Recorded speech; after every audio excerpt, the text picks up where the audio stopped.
ever Lunar Games being put on by the Canaan Bonaccord Crown Point Community Council. It's for the long Republic Day weekend, and we're just going to have a lot of fun and interview some of the organizers to find out more about this first ever community event dubbed the Lunar Games.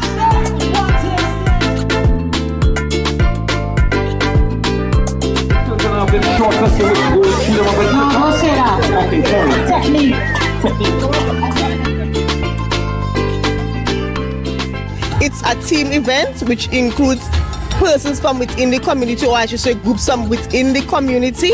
So we invited them to be a part of the games. We just wanted the games to be like a fun evening where all the people in the Canaan Bonaccord Crown Point space could come out, see each other faces that they haven't seen in a long while, and just have some fun. What I'm hoping out of this is that we as a community will, first of all, support each other, because the village council needs support from the persons within the community.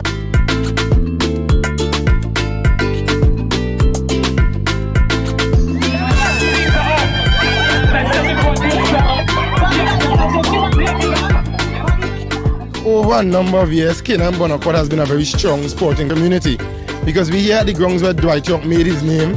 We have Asha James from this community as well. We have character medalists and so on here. So what we really trying to do is to bring back that level of sportingness. Bonaccord School was a dominant sporting school in its days, and we want to begin to get back that energy among our people, both old and young, because we have some old stars as well here. Currently we have a very active Facebook page, so it's the Canaan Bonaccord Crown Point Community Council. We are CBC_Community Council on Instagram. So those are our two main modes of contact now. And you see all the contact numbers there for the executive.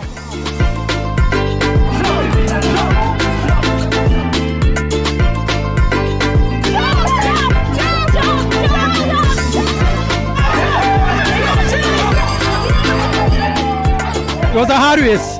We start off a little slow, but just to give people a little hope. And we just take it away. Just have to put your children in front to beat them. Yeah, so now we finish. We have about 3 races ahead and now finish.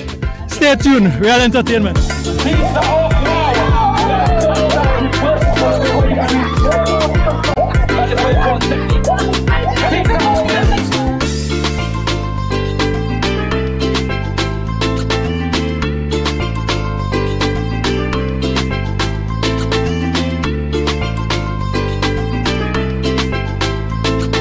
It's been a lot of fun here at the Lunar Games here at the Canaan Bonaccord Recreational Ground, and the community definitely knows how to have fun. We were even included in one of the public events, a little eating race, a lot of novelty events. It's a really nice, wonderful time and way to beat the heat wave. The Lunar Games, evening, games, sports, fun, you can't go wrong. It's Tobago. So from Kevin Clark and myself, Ryan McCool, you've been watching Let's Talk Tobago.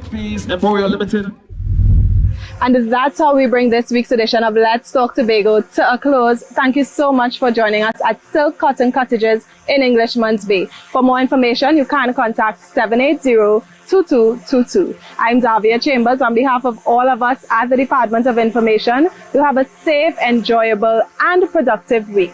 Take care until we see you again next week.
moving from place to place. Good morning, good morning, morning, good morning, morning.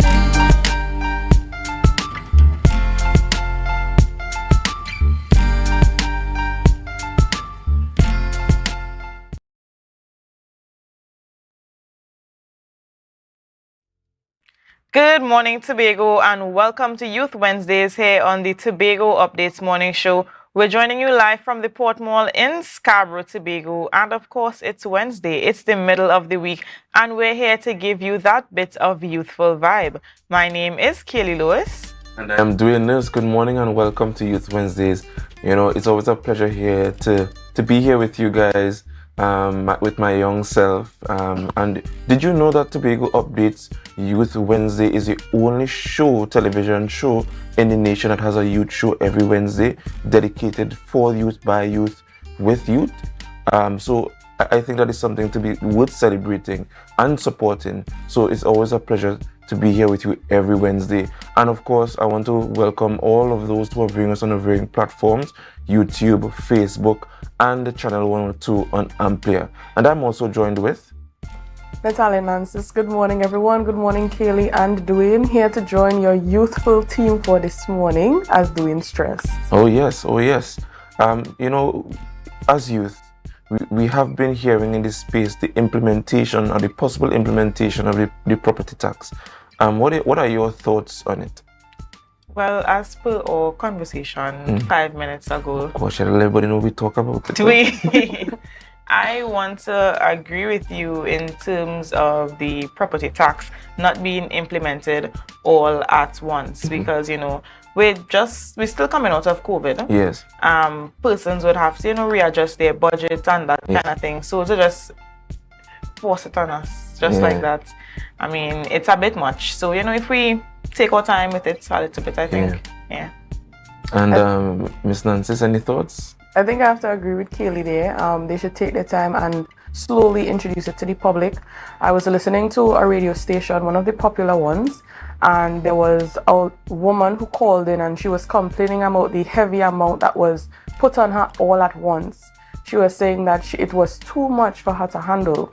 So they said that, the same thing that you all are saying, that they should really look for a way of introducing it slowly to the public so that those who might be on the lesser side of income, I should say, can be able to handle the property tax. Yes, and before I move on, I must say you look really lovely in your floral regalia, I should say. Thank you very much.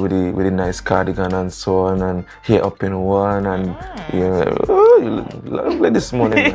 Look how she's blushing. But anyway, my simple thoughts on the matter is that, I do agree, and we have to take into consideration the fact that, we are now feeling the rippling effects of the introducing or increasing the minimum wage, which people thought at initially, yes, more money, but those service providers now have to increase their products and services, which would cost us more, so there's less disposable income, and then to be levied on us this property tax in such a big way. I think there needs to be more consideration there in the way we introduce it, and I will also believe that when it's introduced, I think they should do it like how they used to do it back in the day. 7 years of planting, a year of tax break. We need that in the country. Just innovative ways of ensuring that people don't feel too slighted by the property tax. I do believe that the property tax is necessary. It's one of the revenue generating incomes in the country. However, I don't want to rob you guys of your news in 90 seconds. So we're going to go over to Miss Natalia Nancis for news in 90 seconds. Thank you, Kaylee and Dwayne. Here is your news in 90 seconds for Wednesday, March 20th, 2024.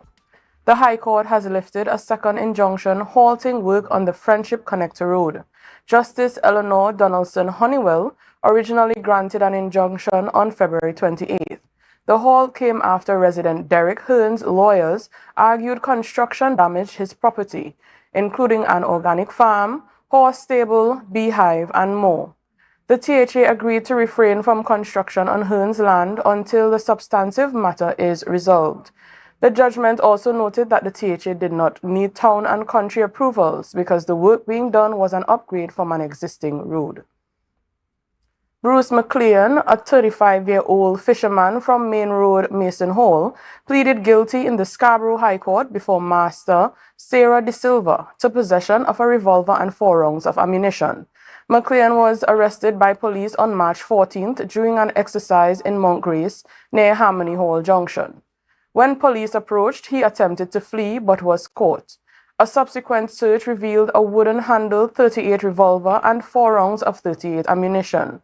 McLean was remanded into custody until April 4th, 2024, awaiting sentencing. Housing Minister Camille Robinson Regis announced plans to build 100 townhouses in Cora El Dorado by December 2025, with 72 units set for completion by June 2025. She stressed the project's importance during the sod turning ceremony yesterday, noting its location in a historical significant area. Costing $170 million, it marks the government's largest investment in Cora to date, aimed at offering affordable housing. The initiative is expected to provide employment for approximately 500 individuals per construction phase, primarily from the Tunapuna community. And that was your news in 90 seconds. All right, welcome back. Welcome back. So we want to go quickly into our birthdays because we have quite a packed morning for you this morning. And Miss Lois, do you want to help me this morning? This morning, happy birthday goes out to drum roll, please. Drum roll, please. Jerry McFarlane, former assemblyman. Yes, and he's also a youth. I don't know youth host. He's also a host here at Tobago Updates. You know, the best of the best. He's a March born like myself, and Miss.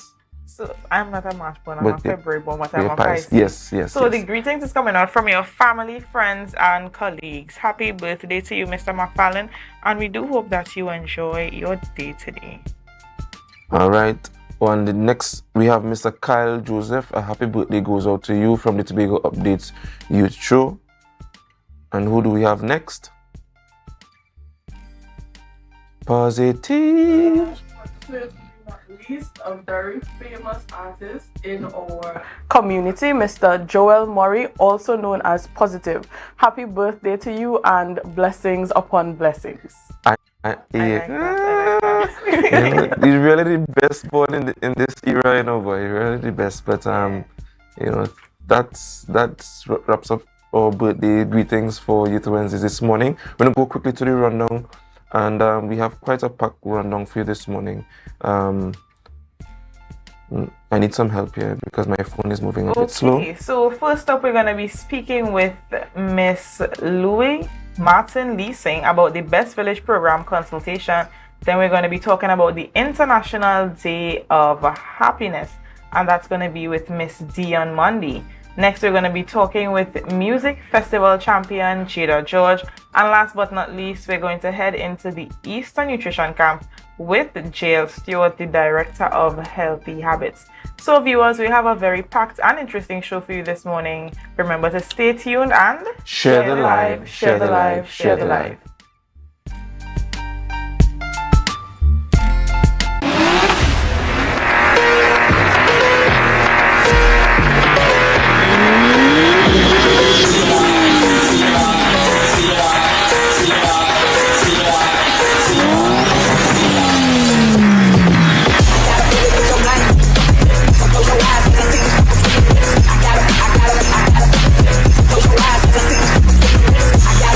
I gotta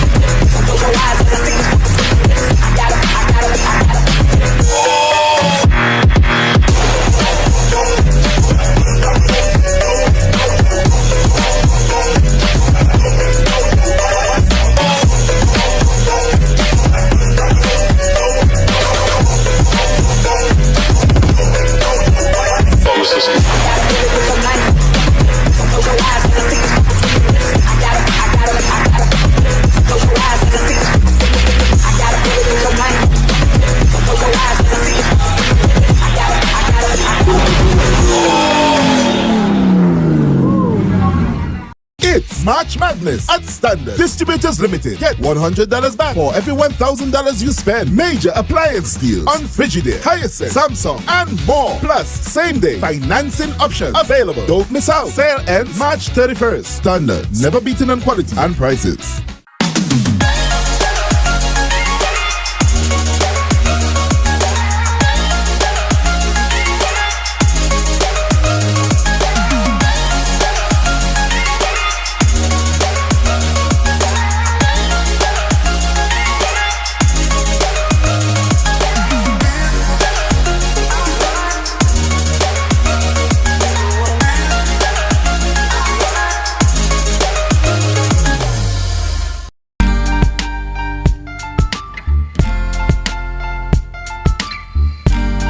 Put a smile on your face when you're moving from place to place. Good morning, morning.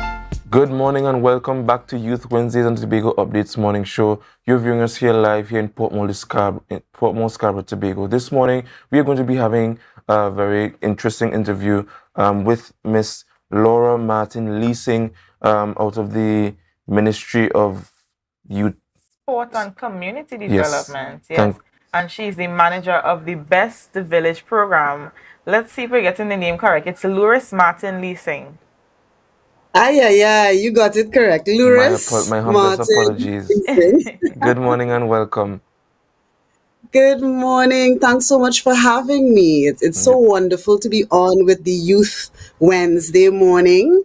Yes. I'm a little far from youth myself, but y'all are lovely. Love what y'all are doing. Oh, thank you. So tell us about yourself and what do you do in the ministry? Sure. Well, I am Loris Martin Leasing, and I am the program manager of the Prime Minister's Best Village Trophy competition. Last year, we celebrated 60 years of Best Village, preserving and promoting our traditional culture. All right. And for those who might not know, for those who might be far younger than myself, just explain to those who might not know what the Best Village is about. Sure. Well, Best Village is, it's hard to explain. It's so much. But Best Village is essentially a competition, a series of different competitions, and they're all designed to help us hold on to our indigenous traditional cultures that we all share, all the people who came to Trinidad and Tobago.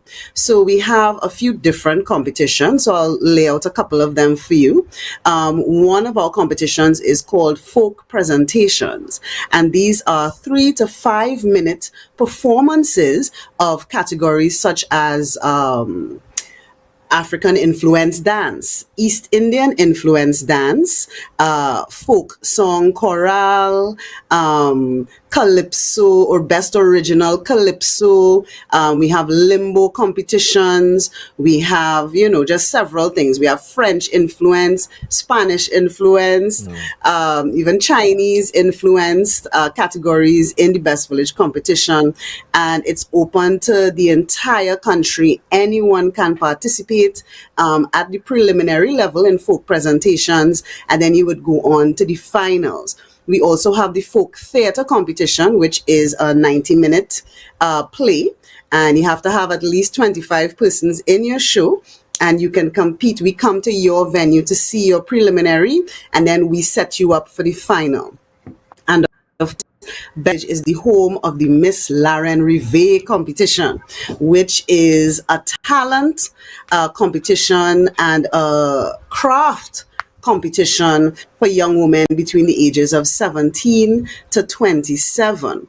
And I have to tell you, Tobago has always been a highlight of Best Village. The Tobago contingents always do very, very well. In fact, last year was no exception, with Tobago being very prominent across all of our finals. So we're having a consultation on the 23rd of March, that's this Saturday, at the Scarborough Library from 2 p.m. And, we feel it's time for it.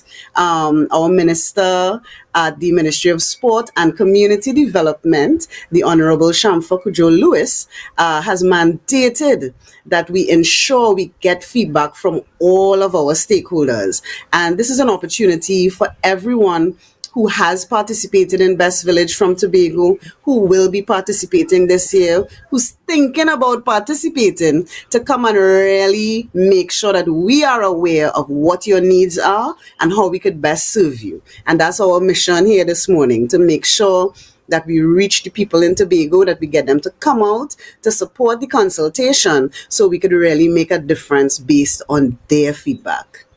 Okay. So the Prime Minister's Best Village Trophy competition started back in 1963. So as you rightfully said, that's 60 years of the competition. Can you give us a little bit of history on why it is the competition would have even started in the first place? Sure. Our first Prime Minister, Dr. Eric Williams, would have gone on a Meet the People tour when we first became independent. And he went to all these different villages. Remember, they didn't have no internet back then. I know all you're young.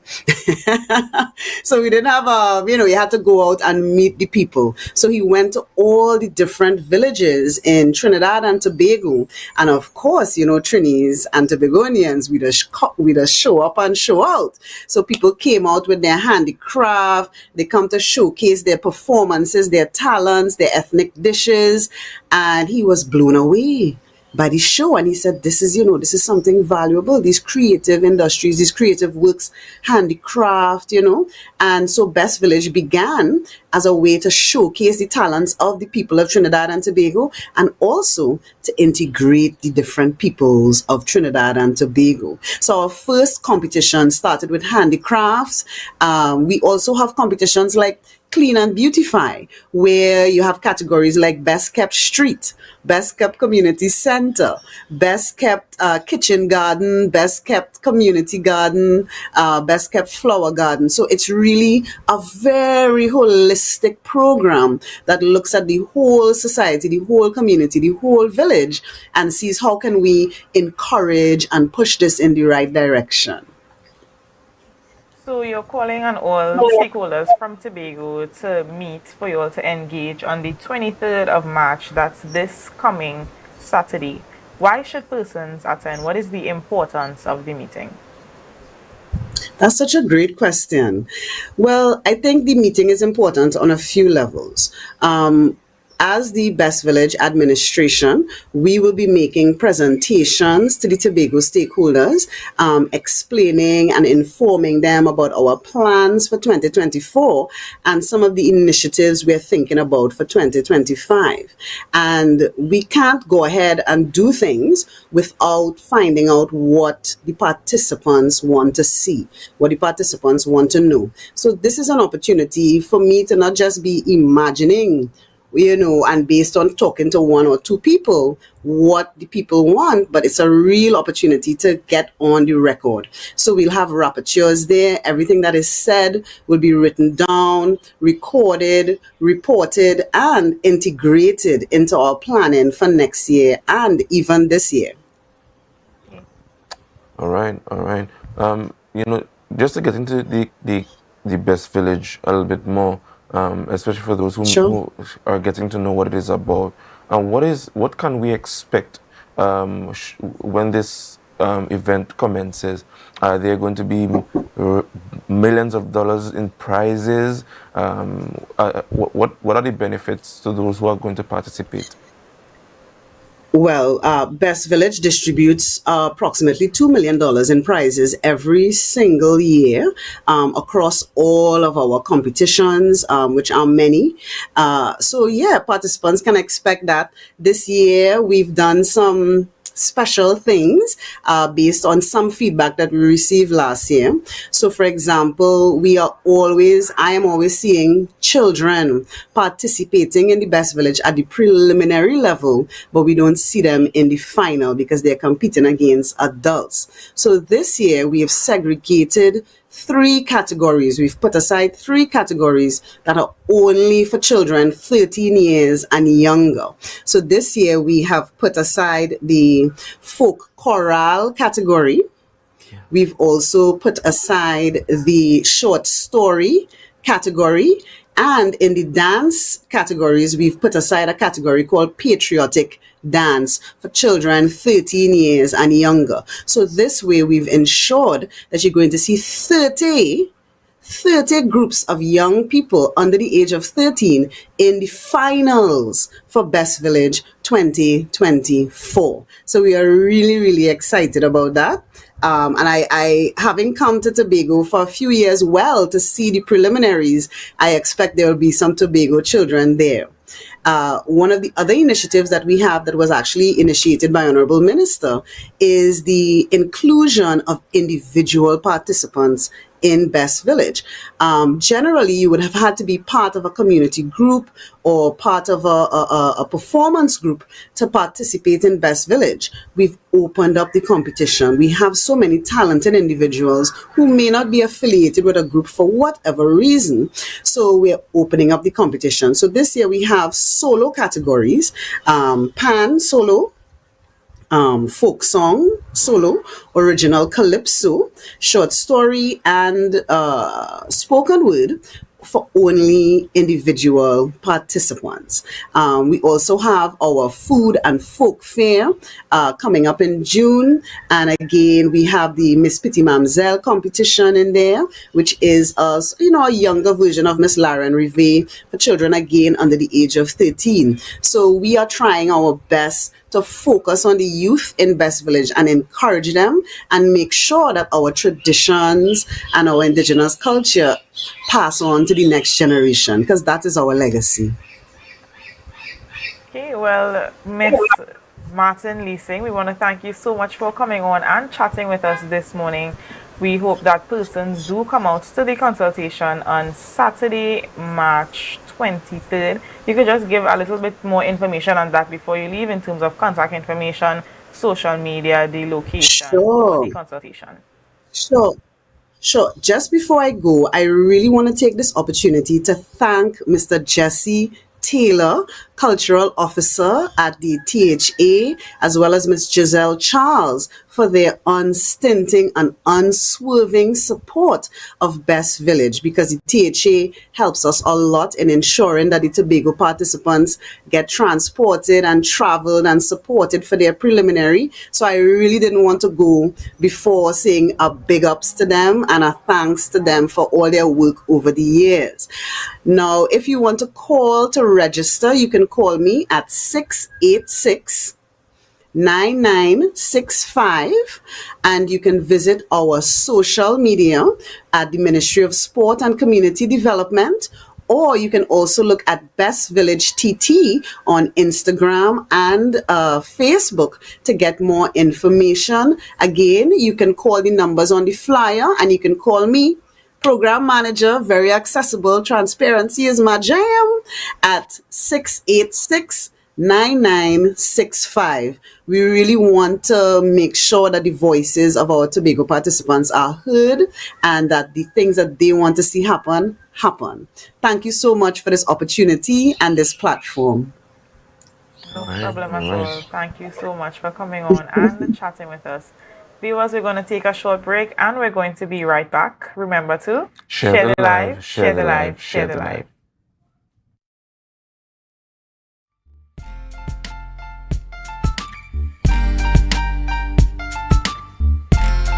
Tobago on Easter Monday, the 1st of April. We get ready to hush in full bloom. The all-inclusive breakfast party from 5 a.m. till 12 noon at Mount Irvin. Performing live, I Will Joy, because the stage not good again. And Wedding. We don't beat young, but we beat somebody. Featuring John Boy and Ezel, Assassin and Smalls, Agent B, and Loud and Bashing. So the 3D and Snoopy. Tickets are $600. Available at Island E-Tickets, Jade Monkey, Ice Sting, and Ted Arthur's leather stores. For more info, 721-1992. Hush in full bloom. The all-inclusive breakfast party.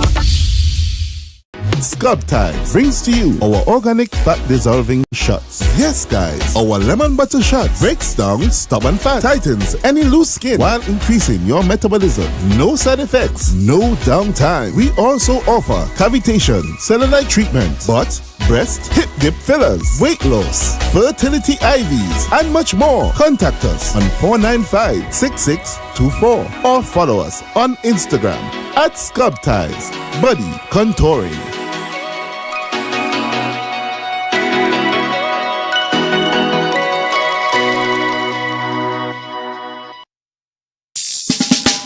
Represent Sunday, 24th March, Glamorgan Youth Foundation Annual Regatta. Only the toughest will survive. Watch as teams viciously compete in various events. Triathlon, obstacle course, and bamboo raft race on the Great Dog River. Only the bravest of sea dwellers dare race on the waters of Richmond Bay. Greasy Pole, Pie, After Party powered by the Street 91.9 FM Tobago. Cash prizes to be won and so much more. Action starts at 8:30 a.m. down at Richmond Bay. For more information, please contact 375-3835 or 776-9193. So, who will you represent?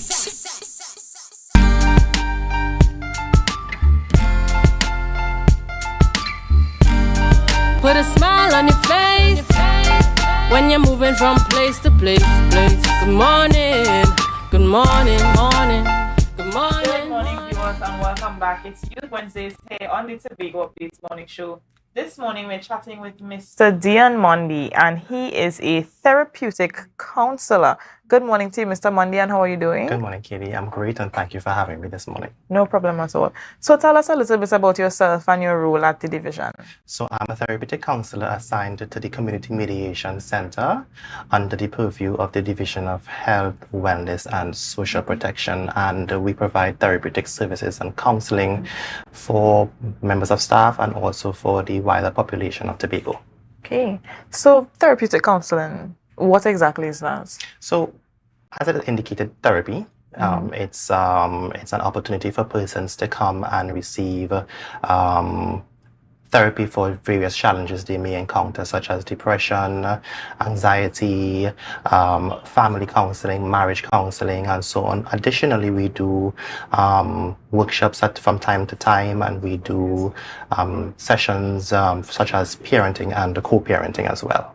Okay, so we're talking about depression and mental health issues in Tobago. As a therapeutic counselor, do you think persons see mental health as a serious issue? I think now persons are becoming more understanding, and the taboo surrounding mental health and receiving mental health treatments is now becoming less and less. So persons in Tobago are more accessing our services and are becoming more acquainted with our services, and are also becoming more trusting with our services as well. Okay. And what are some of the initiatives that the division has taken to encourage mental health awareness among the Tobago population? So what we do is we first try to disseminate information. We have a Facebook page that we disseminate information via. We also have a counseling support hotline whereby persons are able to contact us in need of when they are in a situation of dire stress and they need to speak with someone urgently. And we also do additional referrals outside of the Division of Health to other institutions. We do referrals to the Scarborough Mental Health Clinic, Child and Adolescent Center. So we do also partnering as well with other organizations and institutions that promote and deal with mental health. Okay, so we're talking about International Day of Happiness. Tell us a little bit about the International Day of Happiness and what it is. So International Day of Happiness was declared a day of observance back in July 2012. This year's theme is Happiness Together, and it is believed that the United Nations General Assembly thought that, or believed that, the happier a society is, the more productive we become, the more healthier we are, the more peaceful that we are. And in trying to promote happiness, of course, we have to promote those sustainable developmental goals such as clean water, zero poverty, zero hunger, good well-being and good mental health, and so on. So in an effort to promote these sustainable goals, we believe the General Assembly believe that International Day of Happiness should be observed throughout the world to promote happiness amongst all of us. It further breaks it down to show that lasting happiness comes from a connection with other people and connection to doing something more in society. So it speaks more about inclusion. It speaks about inclusivity and cohesion and doing things together, not just making yourself happy, Kaylee, but also doing things to make other people feel happy. So if I were to ask you the question this morning, what makes you happy? What would you say to me? Ice cream, driving out, family, friends. Right. Food, yeah. And if I were to ask you the question, what makes you laugh? Oh, a lot of things make me laugh. a lot of things, but okay, good. That's a good start. So we're trying to foster an environment of happiness, of laughter, because we are already surrounded by quite a number of negative things that are occurring in our society, and we want to encourage persons to engage in more happy and more peaceful and activities and becoming as Marshall Montana said, he's a happiest man alive. And I think that he's speaking for all of TNT to say that we are happy people. It's just that we have to translate that happiness, not just about ourselves, but to also share that happiness and spread that happiness with others. Okay. So you spoke about the United Nations wanting persons to be happy because when we're happy, we're a little bit more productive. Some time ago, they would have named Trinidad and Tobago the happiest Caribbean country to live in. Yet still we face a lot of issues of gang and gun violence, which I don't think happy persons want to be killing people. So what are your thoughts on that as a therapeutic counselor? Do you say that lack of happiness or maybe mental health issues is one of the things contributing to gang and gun violence in Trinidad and Tobago? Well, we can look at this from various perspectives. You can look at it from the angle of inequality. We can look at it from the angle of unable to access specific services.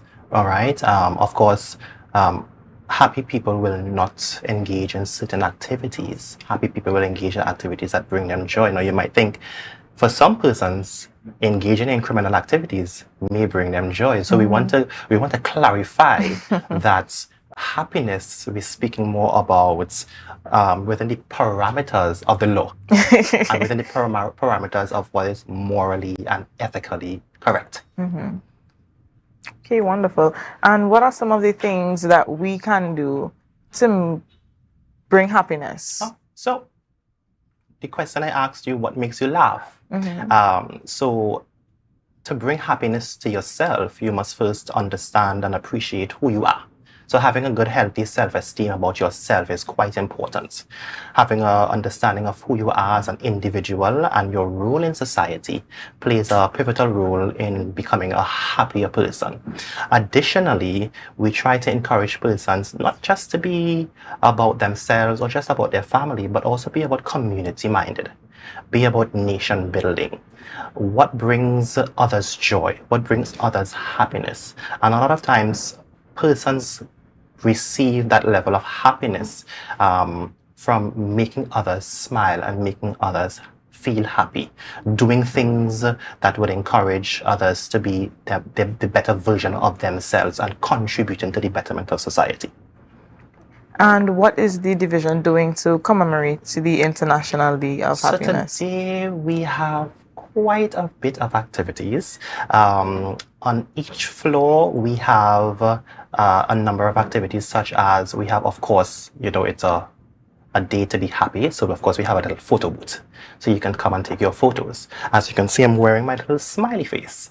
All right, and I have some here for you and the members of staff. So we have our pins that we pin on persons as they enter into the building to commemorate International Day of Happiness. We also have a happiness assessment meter that you can test and see the level of happiness you're currently experiencing. We also have other activities where you can come and sit and listen to music, so music therapy, which is very important. We have a question and answer round where you are able to, so for example, the questions I asked to you, we build on those questions to see what makes you happy and to get your mind thinking as to, am I truly happy? Am I truly contributing? Am I truly making myself and by extension the community a better place? Okay. And are these activities limited to the division, or are you all taking it outside of the division, other divisions within the THA, some of these schools? I know school is practically closed right now. Yes. Well, it is open to the members of staff of the Division of Health, Wellness and Social Protection. However, because we service the population of Tobago, persons come into the division for various number of services. Once you come into the building, of course, you have access to our activities. You can engage, and we have small little giveaways that you can, when you engage in various activities, of course you receive a little prize, you receive a little award, because we want to foster happiness. What we do, we understand what we do makes other persons feel happy. Okay. And if someone wants to get in contact with you or the division, how can they do that? So they can contact us via our hotline if they need to contact us at 683-8341. They can contact us directly, or they can come directly to our building located at number 5 Montessori Drive in Glen Road. You're coming up to the 4th floor and you're speaking with one of our security personnel and letting them know you are here to make an appointment, or you're here to get some more information about our services being offered. Great. Well, Mr. Mundy, we want to thank you so much for coming on and chatting with us this morning. The interview was definitely very insightful. Oh, great. And as I said, I have some pins here. You can choose whichever color you would like. This is one of our activities, so to speak. So there are 6 different colors. You choose which color that makes you happy. I think the pink will make me happy. Pink makes you happy. So that's this one, right? Yes, and you see, I wore pink for you today. So that's excellent. So that's for you today. Thank you so much. So viewers, you all can be sure to visit the Division of Health, Wellness and Social Protection there in Glen Road, so that you can collect your pin. You can collect a little bit more information on International Day of Happiness. And if you need the mental health assistance, you can also receive it. So viewers, we're going to take a short break and we're going to be right back. Remember to share the live, share the live, share the live.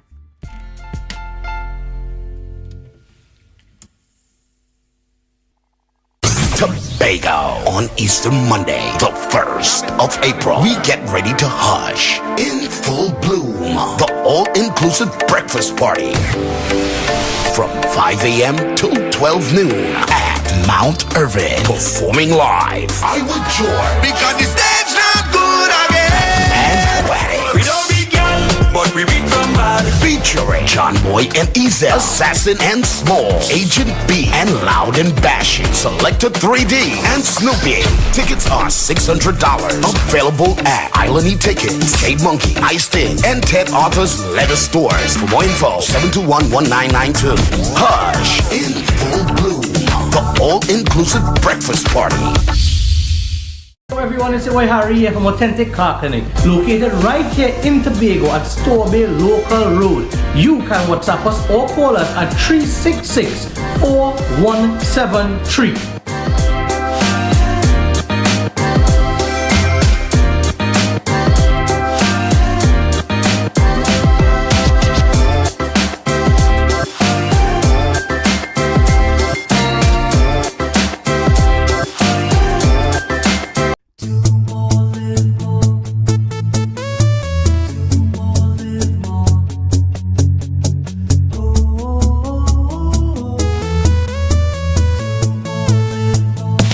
How it's gonna go. They better look up below, 'cause this is your show, and everybody's gonna know. Say it to them once again. They better look up below. This is your show, and everybody's gonna know. That's how it's gonna go. They better look up below. 'cause this is your show.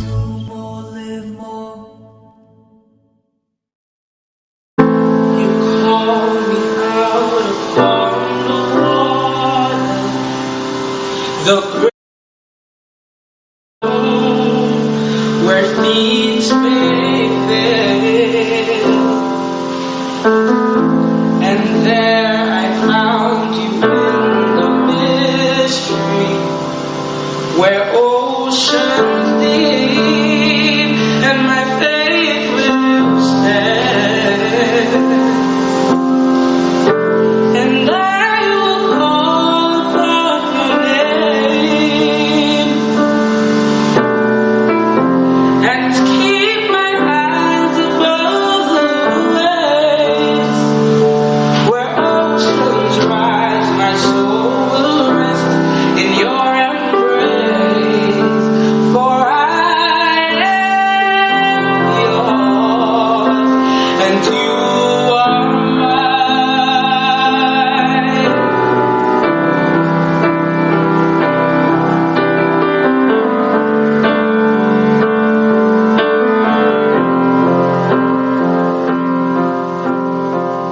Just hearing the voice of Miss Jada George, first place religious contemporary under 15. She has a few more titles, so I'll introduce those now. Most outstanding vocal contemporary solo and most outstanding Julia vocalist. Good morning to Miss Jada George. Good morning. Right. So tell us about yourself. You know, we just heard this brilliant performance. I know you from seeing you around in church groups and stuff like that. So I know the beautiful voice that's emanating from Jada. But could you introduce yourself to our viewers? Well, good morning, everyone. My name is Jada George, and I am a fan of reading certain books, like war books. And I love to ride bikes, but I'm not really good at it. I don't like sports, but I'm great at shot put, discus. I go attend Bethel Faith Apostolic Church of God 7th Day, and I'm one of the, how to put it?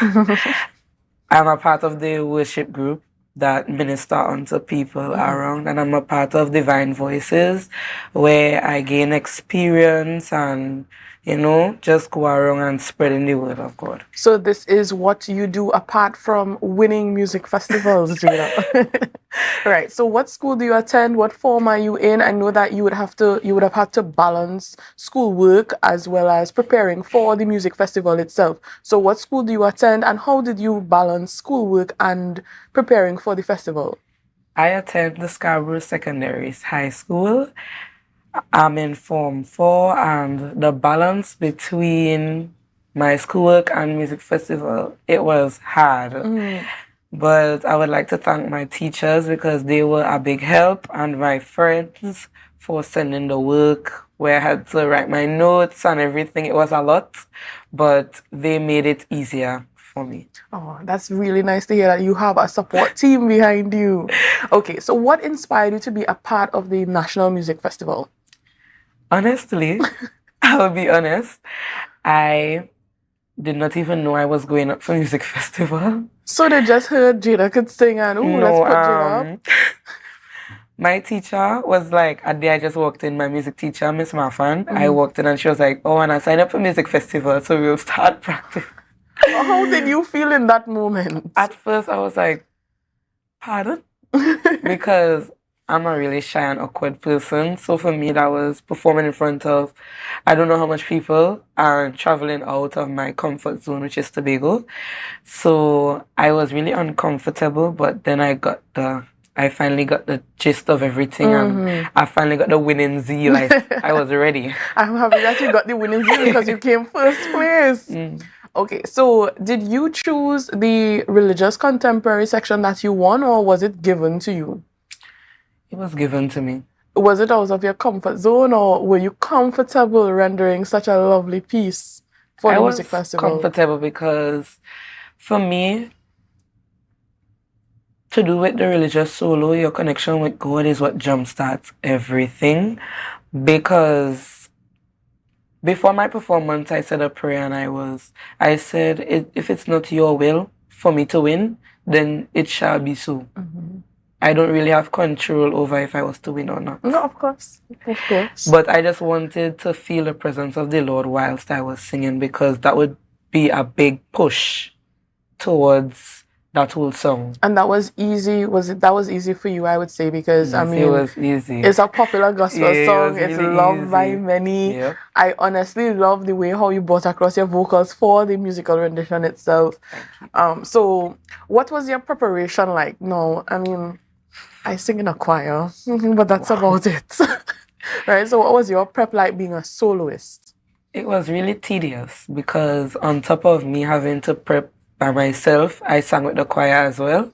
So whilst for the choir we practice at lunchtime, I had to practice during class sessions, which I thank the Lord for my teachers because they excused me most of the times. But it was during class sessions and it was continuous practicing over the songs over and over and over until I brought across the expression that was needed and everything that was needed for the song. So what about when you were prepared physically, right? We know you were a vocalist. So how was, the vocals during all of it? I would imagine that the amount of singing that was done in preparation was a lot. So was there any sore throat or anything like that? What was your physical state like? I caught the flu a week before music festival. So you sang with the flu? No, I just drank a ginger shot. All right. And it took it away. The ginger does everything for you. All right. So we're wrapping up now. I know this interview was short and you would have had a lot of experience to tell us about from the music festival. So tell us what the feeling was like when they announced you as first place, and you are now given the opportunity to shout out anyone that you'd like to shout out to at this time. Well, I'm trying to remember the last question you asked. Okay, so the first question, you're going to tell us how you felt when they announced you for first place. Okay. And then we'll take the next question after. Honestly, when they announced Jada George, I felt nothing. It's like my body went into a state of shock. I was like, so I mindlessly walked up and took the trophy. And it's finally when I went backstage and I saw my mother and them hurraying and enjoying themselves. I was like, wait, I win. So it hit then and I was like, wow, thank you, Jesus. I just had to say a thank you prayer because I know it was because of him. God. Yeah. All right. And now for the last, it's not really a question, but leeway to you to shout out anybody who took you through the experience, you mentioned your friends and your teachers were able to give you your schoolwork and stuff during, but anybody else that you'd like to shout out? I would like to shout out to my family because whilst being away, they took care of everything and I was well taken care of. I would like to say thank you to my sponsors because they helped me with the Beauty and the Beast dress, right? Divine Voices, Bethel Faith Apostolic for their prayers whilst I was away with my safety and everything. And yeah, that's about it. And before we go, I just want to, shout out definitely personally Divine Voices, right? Their renditions to us, especially on Friday nights, are really lovely, right? So I encourage to go and follow them on IG and, increase their following and share their performances with the rest of the world, right? So thank you so much, Jada George, for joining us this morning. Let me remind our viewers of Jada's titles that she now owns. That is Most Outstanding Contemporary Solo, Most Outstanding Junior Vocalist, and of course, first place in Religious Contemporary Under 15, Miss Jada George. Thank you so much, viewers, for joining us. Thank you, Jada, for joining us. We encourage you to share the live, share the live, share the live. Would be made stronger in the presence of my Savior.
Cafe, the buffet restaurant that specializes in all your tasty local dishes. For breakfast and for lunch, breakfast includes coconut bake and sada roti, served with chokers, bull joil, and sausages in tomato sauce. Not forgetting beef and cheese pies, shepherd's pie, macaroni pie, and rice in various styles. Meat served in a variety of flavors, garden salads, and pasta salads. All this accompanied by fruit juices, coconut water, your choice of a great combination to appease your taste buds. So call us today to order, as we are here to accommodate your busy schedules or if you are having a cooking day off.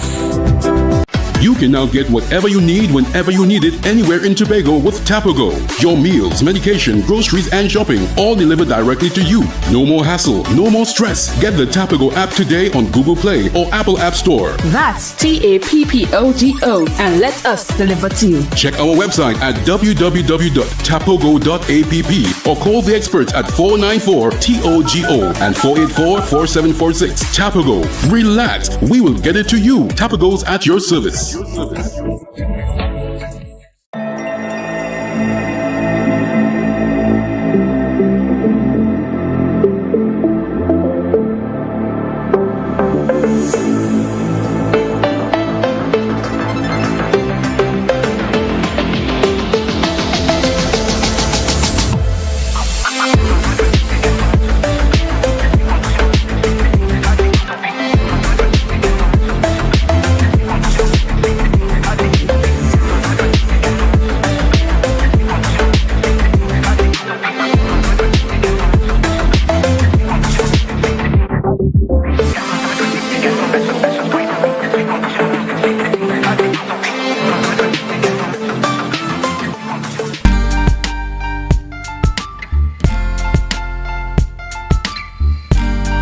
Put a smile on your face when you're moving from place to place. Good morning, good morning, morning, good morning, morning.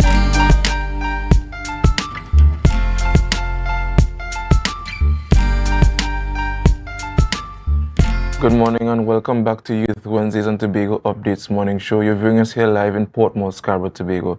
My name is Dwayne Nurse, and we are going to take the discussion into a more healthier direction this morning about food, which of course is my favorite subject. So joining us this morning, we have Director of Healthy Habits and Co-Director, Miss Jael Stewart, and Miss Shadell Hosford. Good morning, guys, and welcome. morning. You know, we had a very interesting conversation outside about food, of course. Did we? Yes, No, we we did. didn't. Yes, Let us we did. not lie to the public this morning. Oh, my. But it was a pleasure having a conversation with you guys. Tell us about healthy habits and yourselves, respectively. Okay, so Healthy Habits is a startup company. We would have started it in the second week of this month. We are a team of registered dietitians, actually spanning Trinidad and Tobago, so it's not just here. Our goal actually is to help persons have a better relationship with food, right? So, Shadell, you could introduce yourself. And my name is Shadell Hosford. As she mentioned, I am a registered dietitian as well. I must put in that Healthy Habits was the baby of Jael, of Miss Stewart. And then we came together, as she mentioned, with another colleague in Trinidad to bring it to life. So that's how it started. You know, and it's interesting that you guys are dietitians. Just tell the viewers about dietitians, because I feel that's a field that many persons are not very much acquainted to.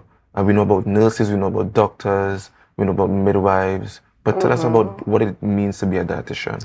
Well, the role of a dietitian is very important. So as you mentioned, we have the doctors, we have the nurses, we have the midwives, and all of that. As a dietitian, it plays an important role there, because then we have to talk about the nutrients for each of that. So you have the nurses, people who take care of the persons in the hospital, and then we would come along. So like say someone has diabetes, hypertension, that's our role there. So mainly the food part of everything. So how food incorporates into all of that. So And additionally, we are the ones, of course, we know about non-communicable diseases in our population, and it kind of stems from what we eat. So our role is to assist persons in creating healthy habits, helping them with their dietary choices and understanding the impact it has on their body.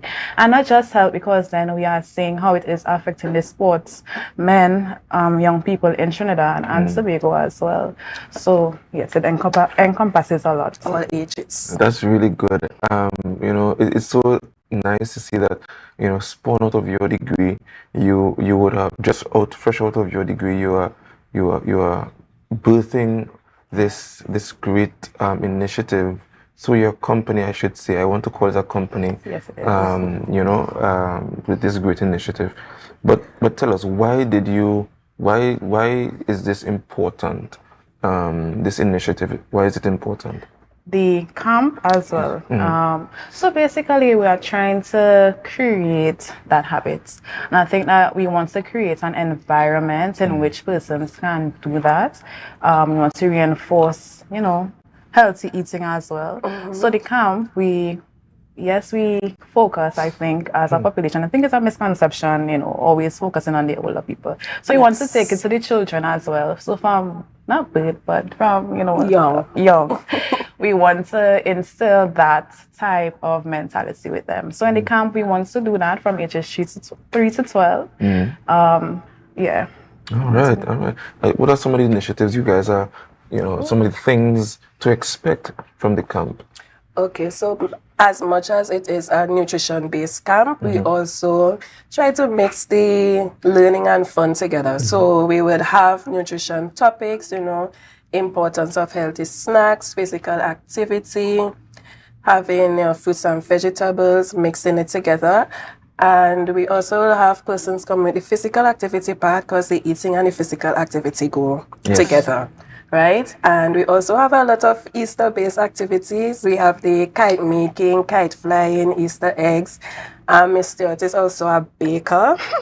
Yes. Is that so? So. And you didn't bring any treats for us this morning? I told you already. You get So it we would also have all of that there. So as much as we will be pushing nutrition, which is the main part, we also have a lot of fun activities to be expected as well. You know, I think this is important because I think that when you look at our diet, I think we are segueing a lot from healthy eating, and more so our children who are always more exposed to, you know, the more sweets, the more simple sugars, and we have a high rate of young people having more diabetes and more of those diseases that, you know, kind of impede optimal living in health.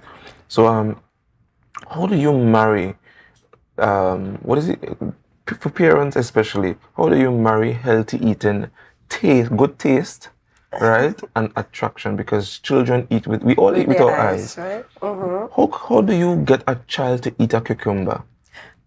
Children love fun activities, right?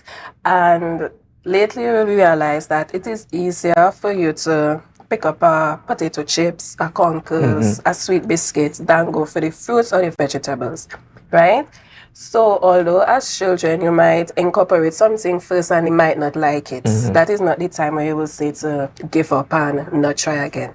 So try to incorporate your children into cooking, you know, make it fun. You can make a sandwich and you take 2 raisins and put it as eyes. You take a carrot chip and you put it as a mouth. You make a sandwich face, you know, and there are lots of fruits that children like as well. So when you make a little chow, you can make lollies. There are so many things that you could use and have your child there preparing it with you. So try not to leave the children out of the kitchen. Yes. Right? So you marry them together so they could see what they are making as well, and you make it fun. You know. I don't know if you want to add. No, but that's just one of the services that we offer as well, because we have food demonstration services within the business. So anyone who has any questions or concerns, they can always contact us, because we have other upcoming programs as well. We have the meal plans, we have the recipe suggestions. So it's just not the shopping. Grocery shopping tour. So if you want to learn how to read labels, how to go to the supermarket, we offer that service as well. Oh, that's very good. And I think I want to add before we wrap up, you know, I think healthy eating with children begins in the womb. Yes. You know, and I think that the earlier they're exposed to these chips, these, you know, high flavorful, High sodium. foods, they come out with a penchant for these foods. Yes. So I think it begins there. But before we go, just kindly rehash, the about the camp, the contact information for those who are so interested, and any social media handles.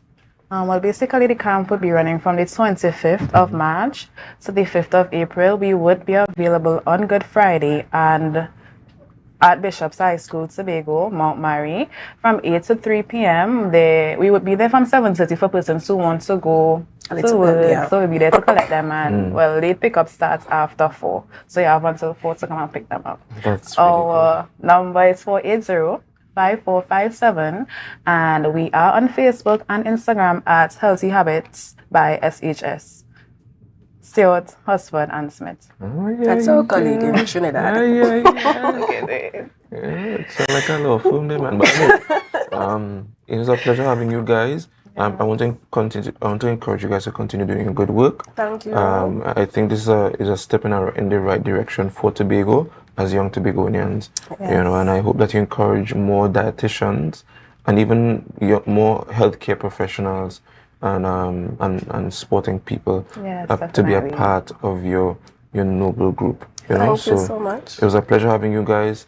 Guys, this brings us to the end of this interview. Stay tuned. We're going to take a short break.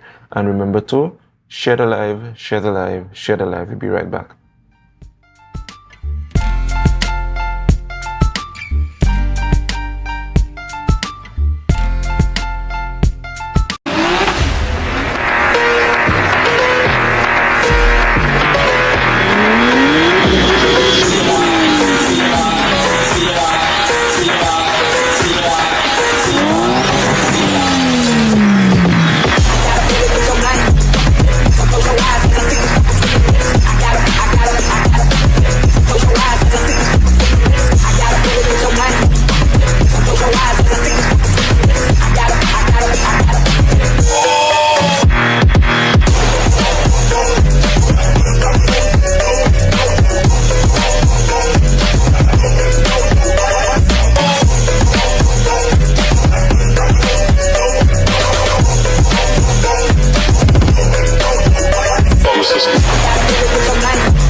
Place to stay in Tobago is at Thorn's Place with rates starting as low as 200 TT. Call or WhatsApp 745-7306 or 682-8676. We are located uptown Scarborough, 5 minutes away from the port. Remember, at Thorn's Place, our aim is to make your stay safe and affordable. At JK Tech, we bring technology to your doorstep. From cutting-edge laptops to reliable printers, we've got it all. Nationwide delivery and a new website for easy online ordering. JK Tech is your one-stop shop for your electronics and computer needs. Carrying top brands such as Acer, Samsung, HP, and much more. Follow us on Facebook and Instagram at JKTechTT or visit jktechtt.com. Quality tech is just a click away. JK Tech. Evaluate your shopping experience, your tech, your way. Call or WhatsApp 383-2651. Shop smart, shop JK Tech. Scrub Ties brings to you our organic fat dissolving shots. Yes, guys, our lemon butter shot breaks down stubborn fat, tightens any loose skin while increasing your metabolism. No side effects, no downtime. We also offer cavitation, cellulite treatment, butt, breast, hip dip fillers, weight loss, fertility IVs, and much more. Contact us on 495-6624 or follow us on Instagram at Scrub Ties Body Contouring.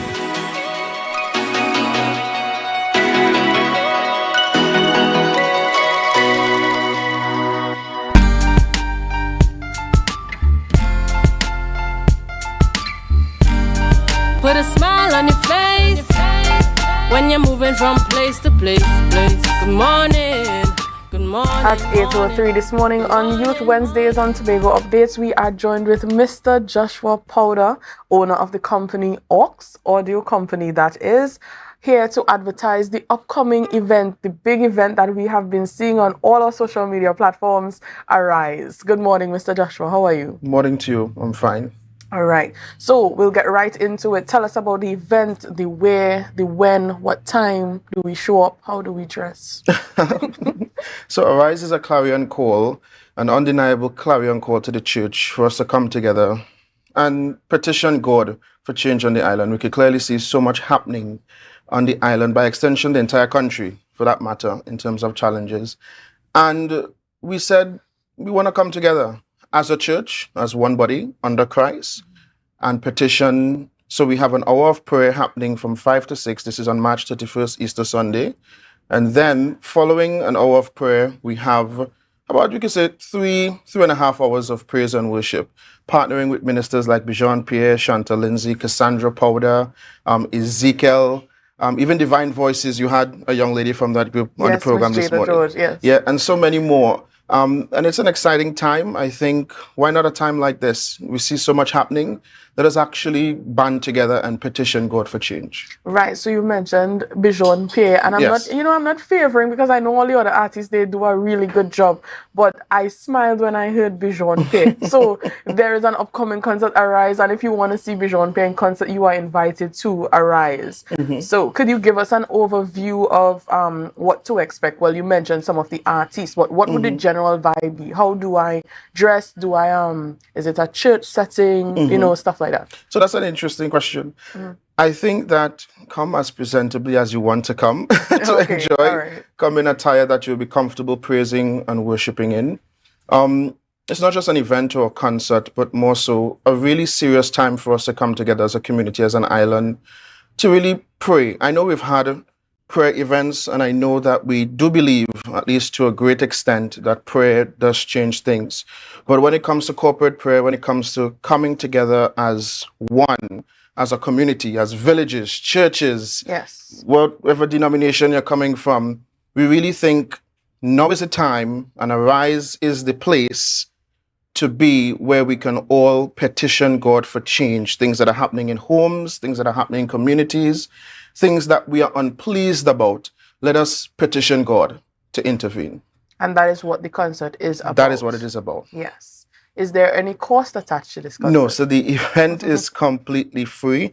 We have a number of sponsors on board, being both Christian businesses and also support from different persons in authority. And we're very grateful for that support. And so we've been able to pour back into the people of Tobago. And us as an audio company, of course, we're sponsoring audio. So we're very excited about that. Okay. Yeah. What inspired the planning? Where did the idea stem from? Yeah. Great. So Arise, even though it sounds new, the reality is we as a committee, we as Christian abiding members of the committee, we're standing on the shoulders of giants, meaning persons like Kern Cowan, Glow, persons like Vern Joseph in his presence, Cassandra Powder, Ecclesia Movement. She used to have a Mother's Day event. And this, Pastor Frank, Sunfest, because Sunfest usually happens on that weekend. And so Arise is, we're really just a product of persons that have gone before and paved the way. And we have chosen to do something within that time slot where we can come together and really petition God. The names that you just mentioned are a part of the committee? No. But they are leaders, I would want to say, in the faith, in the industry. And we've gleaned a lot from them. We've learned to respect them and see how they would have operated and sort of mimicked their wisdom, I should say. All right. That's really lovely to hear. So where can we find more information on the event? Well, hopefully the information finds you on Facebook and Instagram. I mean, it did find me. I think if it found me, it could find everybody else. Exactly. We have a lot of information coming from our main Instagram page, which is aux, which is AUXT.T.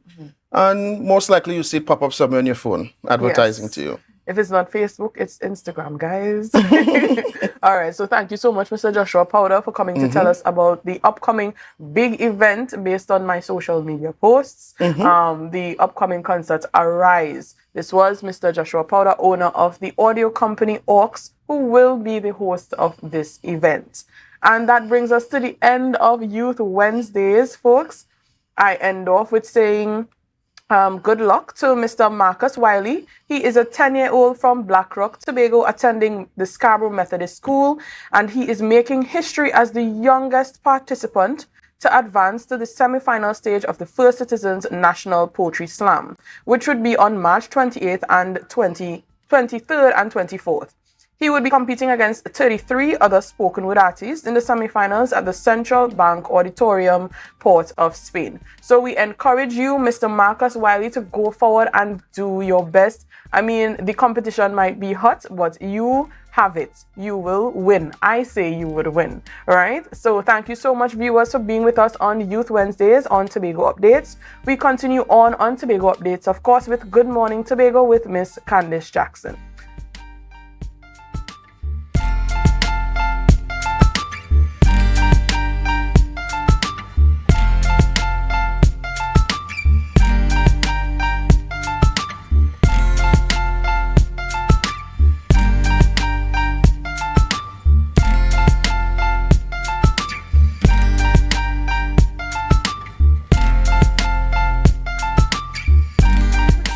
He should go, and when he is old, he will not depart from it. This biblical quote sums it up nicely what the 4-H Club is all about. It's all about children building life skills by leading in hands-on projects, which help them grow in confidence, independence, resilience, and compassion. Over 300 Tobago students were inducted as 4-H members recently. The students beamed with pride as they get ready to put their 4-H's into action as they navigate through life. We gather here today under the theme to make the best better, which encapsulates the essence of what this remarkable organization represents. To the soon-to-be inducted members, let me extend my heartfelt congratulations to each and every one of you. Your hard work, dedication, and unwavering commitment have earned you a place among the ranks of the esteemed 4-H Club. Today, we celebrate your achievements and recognize the potential that lies within each of you to make a profound difference in our society. It always warms my heart to look at the sea of white and green at our 4-H induction. You are becoming official 4-H members, and I encourage you, our future students, our present, you, our future, our hope, to continue to use the 4-H's, your head, your heart, your hands, and your health, as we strive to always make the best better. The induction ceremony was held at the Shore Park complex. That was a production of the Department of Information, Office of the Chief Secretary, Tobago House of Assembly.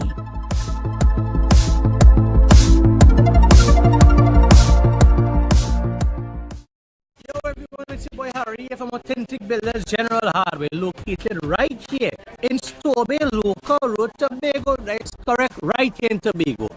And we are offering you guys the best prices on all hardware material. And if you would like to get your free quotation done, all you have to do is WhatsApp us at 272-1990, and we will give you guys the best prices on all hardware material. That is a guarantee, as we are matching or beating any quotations. rotisserie, mouth-watering fries, salads, combos, and specials galore. Feeling for something to eat? Come and see. Our rotisserie is seasoned to the T. Kicking chicken, masala, and jerk roast. Crispy fries made from scratch. Who do you know can't beat that? Or salads freshly cut and packed. When you taste it, you'll be wanting to come back. So come check us out on number 2 Robinson Street, Uptown Scarborough, Tobago. We open on Saturday nights from 7:30 to 11:30 p.m. Monday to Thursday, we're open from 10 a.m. to 9:30 p.m. and on Friday, 10 a.m. to 4:30 p.m. Contact us at 772-7443 and all social media handles at The Rotisserie Factory.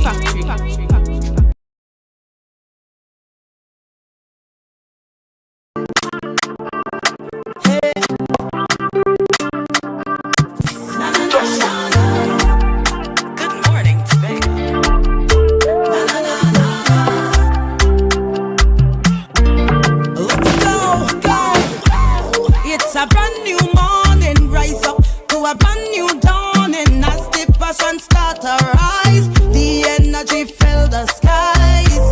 I say thanks for favor to wake up and hear my neighbor. 60,000 people strong. Well, welcome to Good Morning Tobago on Tobago Updates, your source for current affairs in Tobago, Trinidad, and the region. With the perfect conversations to complement your morning routine, I am Candice Jackson, and let's get started with the news in 90 seconds. A high court has lifted a second injunction halting work on the Friendship Connector Road. Justice Eleanor Donaldson Honeywell originally granted an injunction on February 28. The halt came after resident Derek Hearn's lawyers argued that construction damaged his property, including an organic farm, horse stable, beef hive, and more. The THA agreed to refrain from construction on Hearn's land until the substantive matter is resolved. The judgment also noted that the THA did not need Tongue and Country approvals because the work being done was an upgrade for an existing road. Up next, Bruce McLean, a 5-year-old fisherman from the main road in Mason Hall, pleaded guilty in the Scarborough High Court before Master Sarah De Silva to possession of a revolver and 4 rounds of ammunition. McLean was arrested by police on March 14th during an exercise in Mount Grace near Harmony Hall Junction. When police approached, he attempted to flee but was caught. A subsequent search revealed a wooden handle .38 revolver and 4 rounds of .38 ammunition. McLean was remanded into custody until April 4th, 2024, awaiting sentencing. And finally, Housing Minister Camille Robinson-Regis announced plans to build 100 townhouses in Cora, El Dorado by December 2025, with 72 units set for completion by June 2025. She stressed the project's importance during the sod turning ceremony yesterday, noting its location in a historically significant area. Costing $170 million, it marks the government's largest investment in Cora to date, aimed at offering affordable housing. The initiative is expected to provide employment for approximately 500 individuals per construction phase, primarily from the Tunapuna community. And that was the news in 90 seconds. And viewers, before we get into our program for this morning, I just want to go for a quick break, but we'll be right back just after this. And the vibes is never wrong. We are beauty, we are power, we are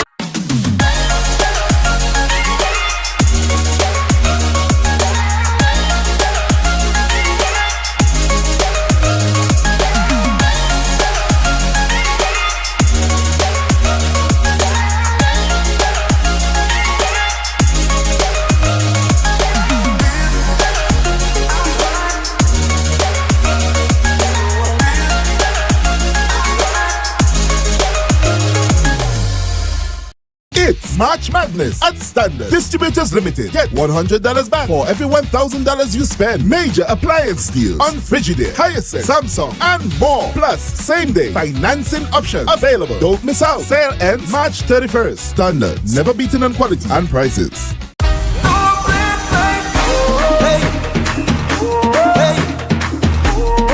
These pages be home.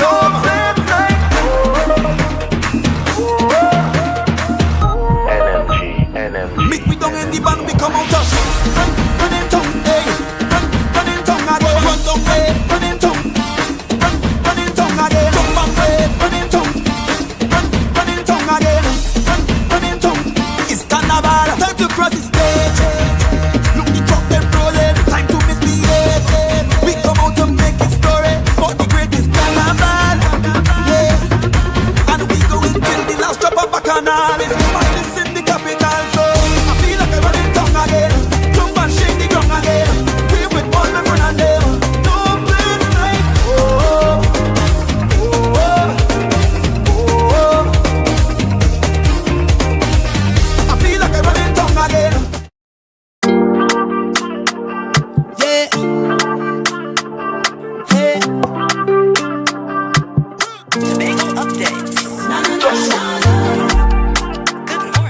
Welcome back to Good Morning Tobago on Tobago Updates. Viewers, for this segment, we'll be chatting with the political leader of the People's Empowerment Party, and that is none other than Mr. Philip Edward Alexander.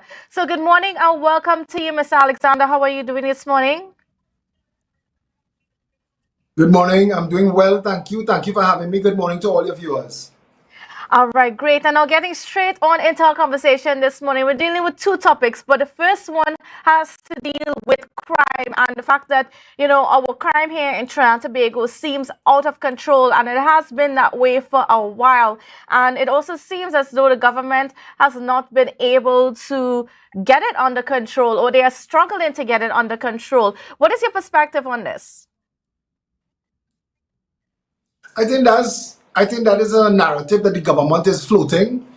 I believe that the crime in Trinidad and Tobago is being used as a distraction. All of the crime is being lumped together. If you take gang violence that's funded by the state, if you take the gang warfare that is funded by the taxpayers' treasury dollars, take that out of crime, we really have no crime at all. Crimes of passion, family crimes like what took place in Valsayn, those things are entertainment crime, if you want to say that. They could use that as a narrative, but the actual crime and the house break-ins and those things is what people need to be concerned about. The violence of the murders that are all linked to the gang culture, the government could stop that if they wanted. The government could secure the borders if they wanted. The government could pick up all the guns that's in the country if they wanted. I think this crime is being used as a distraction so that they could continue to steal money. I mean, and as you mentioned that, we are dealing with this issue right now in this space about the property tax. So on one hand, we're having our citizens dealing with crime, but now we're kind of forced to even consider what's happening with this property tax and even trying to address, when we have the evaluations being sent to us and so on. How do you juxtapose the property tax against what's happening with the crime in the country? But actually, there's a proper link to both of them. And what's going on with the property tax is another ruse being hoodwinked the people of Trinidad and Tobago. Trinidad has no shortage of money. Trinidad's money is tied up in all types of mechanisms that the government benefits from. And I'm saying to Trinidad and Tobago this morning, the government needs to address what's going on with HDC. Just before you came to me, you were talking about a $178 million project that is going on in Cora. That's going to mushroom to $500 million before it's done. And people desperate for houses, so they will put up with anything to get a house. But what's going on in Trinidad and Tobago is we have tens of billions of dollars trapped in HDC.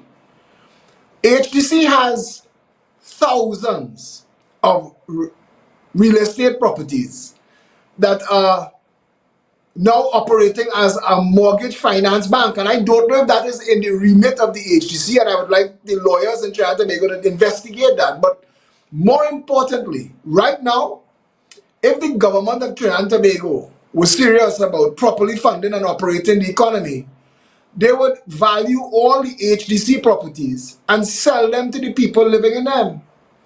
That valuation exercise would expose to the people of Trinidad and Tobago the actual sum of taxpayers' dollars that was taken and used to buy votes. Because make no mistake, this HDC is an actual hostage situation. These people are held hostage for their votes, and taxpayers are paying for that situation. None of this should be allowed to continue.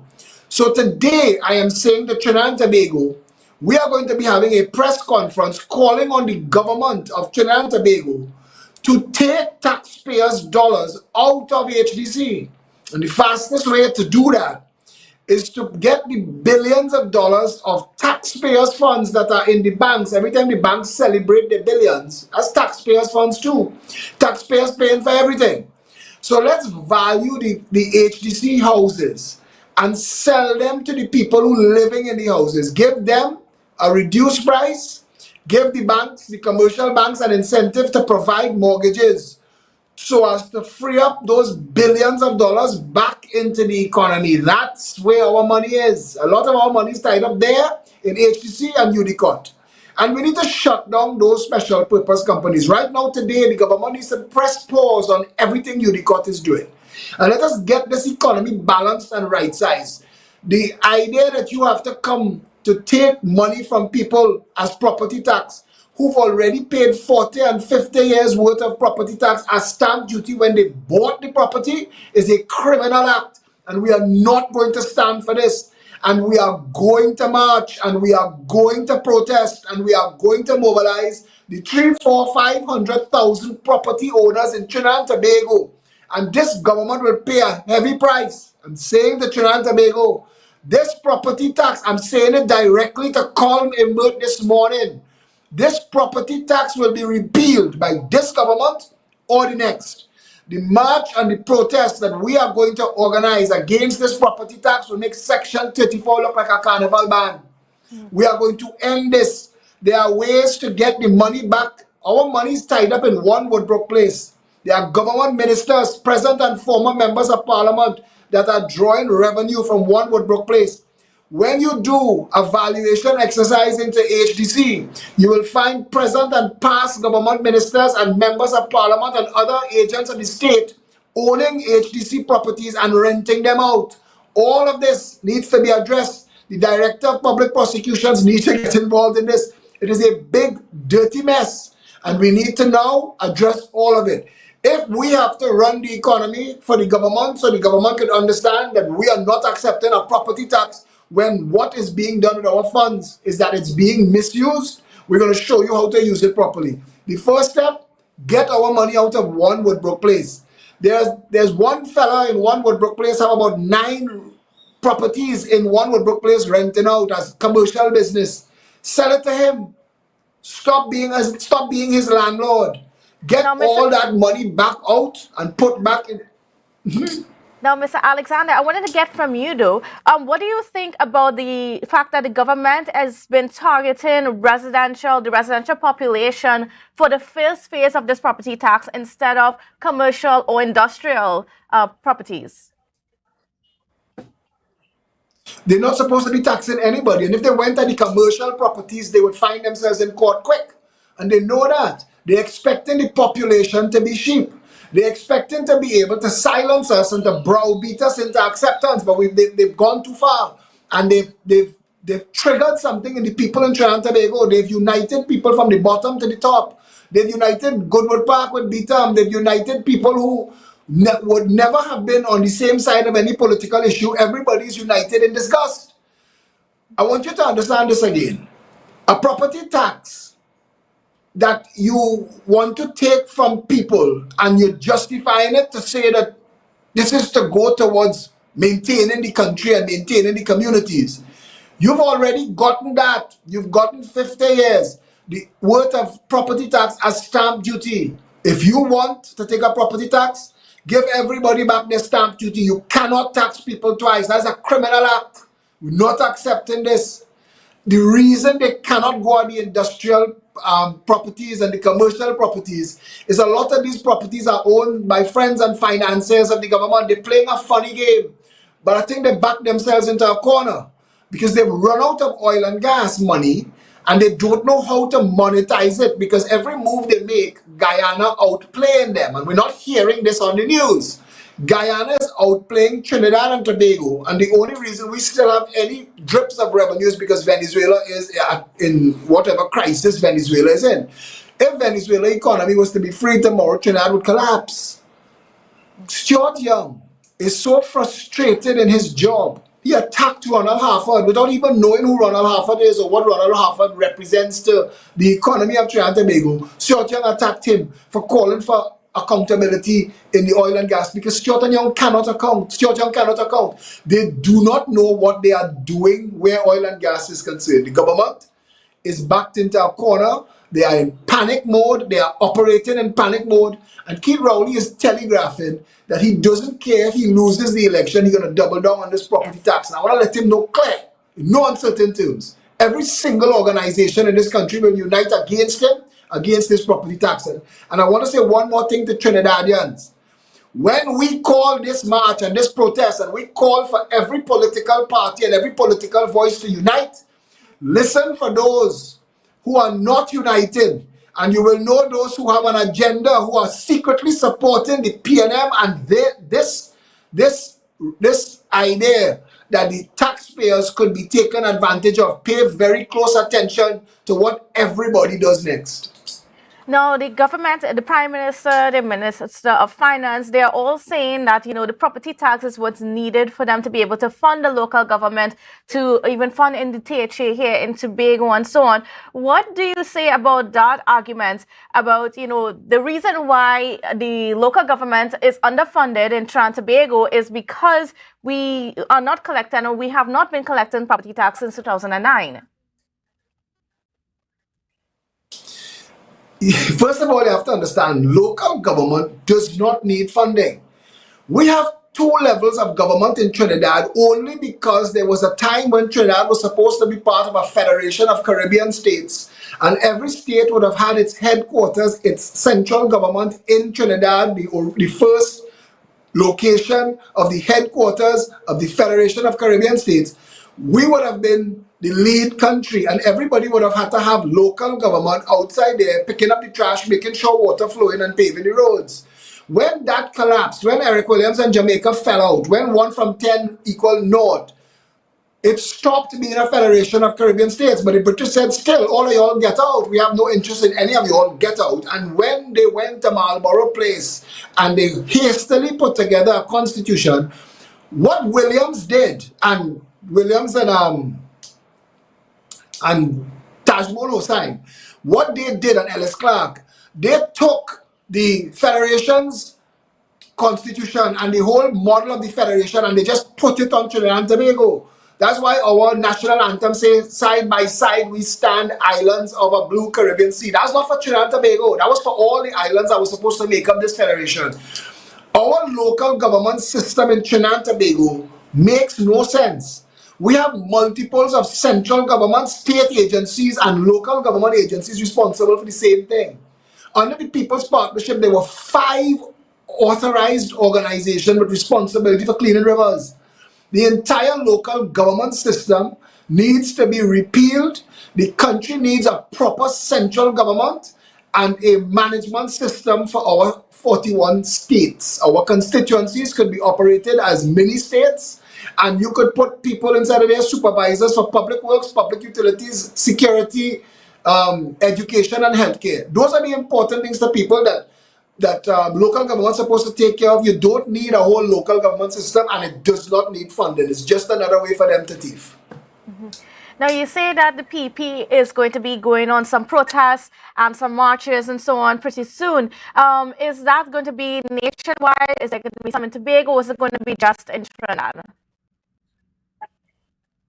This has united Trinidad and Tobago. Tobagonians are just as incensed as Trinidadians. In fact, most of the messages I get are from Tobagonians telling me, come here. We want you on the ground here. Because I know they want me to provoke Farley and Duke and all of them who talking big in Tobago, because they know that when Philip Alexander touched down, the whole place going to shell down. So we coming Tobago. We are working as a united nation, Trinidad and Tobago and all the little houses down on Gaspery Island. Everybody that have a house in this country, you are being done wrong. The government is trying to rob you. This is an assault. This is what my father used to call robbery with violence. We are going to stop this property tax. This property tax is an assault on decency, and it is what pulled me out of political retirement. I came to stand in support of Kamla Persad-Bissessar because she is the only politician saying repeal the tax. People want to go back in time and say, well, she could have repealed it when she was there. Yes, okay, but the past is behind us. Plenty of things could have been done in the past. Let's deal with the present and the future. She's on record. She's very clear. She is stating repeal the property tax. The UNC accounts for the largest single grouping of voters in the country. We are going to work with them and ensure that this property tax is repealed by this government or the next. And I want to tell you something here. When you see we put boots on the ground, you will see Imbert and Rowley run back into that parliament and say, oh gosh, we was only joking. All they know we wasn't serious. We gotta make them understand we're not sheep. The tail not going to wag the dog. The property tax is a dead man walking. We want it ended. And that is where we are today. A line has been drawn in the sand. Keith Rowley needs to convene his cabinet and decide if what he wants is to be at war with the people of Trinidad and Tobago over money. All right, I want to thank you so much, Mr. Philip Edward Alexander, for being on with us and for giving us your perspective a little bit on crime and a little bit on the property tax. I know we have a whole lot more to talk, and we are certainly looking forward to seeing you here on the ground in Tobago as you continue the campaign against the property tax. Thank you very much for having me. I want to apologize to the people for the late start. We had some technical difficulties, but it's always a joy to be on this show with you all. I look forward to more conversations. Our team will be in touch with you when we announce the press conference to feed you our live from there. And yeah, I look forward to being in studio with you when I'm in Tobago. Have a great day. Thank you. You have a great day too. And viewers, don't go anywhere. We'll be back right after this break.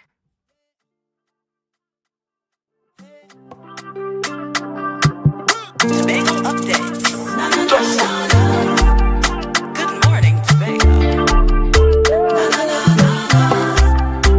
The best place to stay in Tobago is at Thorn's Place, with rates starting as low as 200 TT. Call or WhatsApp 745-7306 or 682-8676. We are located uptown Scarborough, 5 minutes away from the port. Remember, at Thorn's Place, our aim is to make your stay safe and affordable.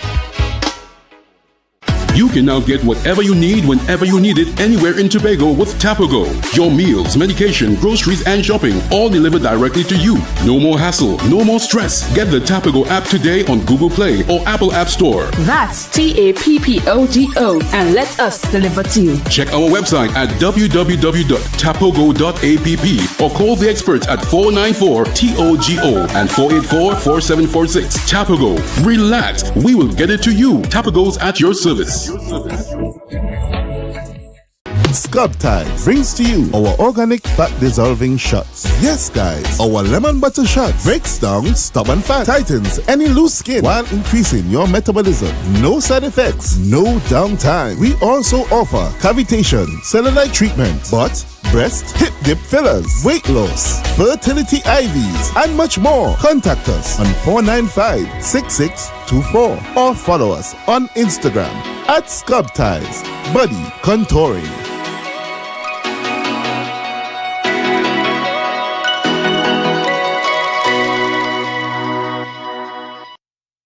Coconut's Cafe, the buffet restaurant that specializes in all your tasty local dishes. For breakfast and for lunch. Breakfast includes coconut bake and sada roti, served with chokers, buljoil, and sausages in tomato sauce. Not forgetting beef and cheese pies, shepherd's pie, macaroni pie, and rice in various styles. Meat served in a variety of flavors, garden salads, and pasta salads. All this accompanied by fruit juices, coconut water, your choice of a great combination to appease your taste buds. So call us today to order, as we are here to accommodate your busy schedules or if you are having a cooking day off.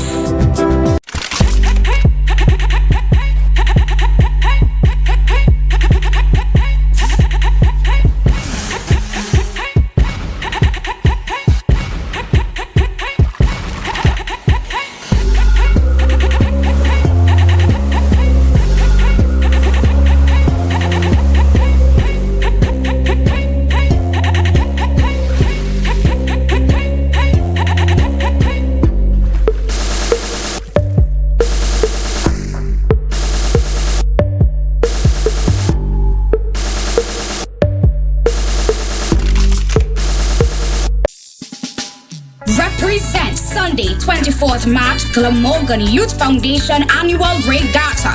Only the toughest will survive. Watch as teams viciously compete in various events. Triathlon, obstacle course, and bamboo raft race on the Great Dog River. Only the bravest of sea dwellers dare race on the waters of Richmond Bay. Principal Pan After Party powered by the Street 91.9 FM Tobago. Cash prizes to be won and so much more. Action starts at 8:30 a.m. down at Richmond Bay. For more information, please contact 375-3835 or 776-9193. So, who will you represent?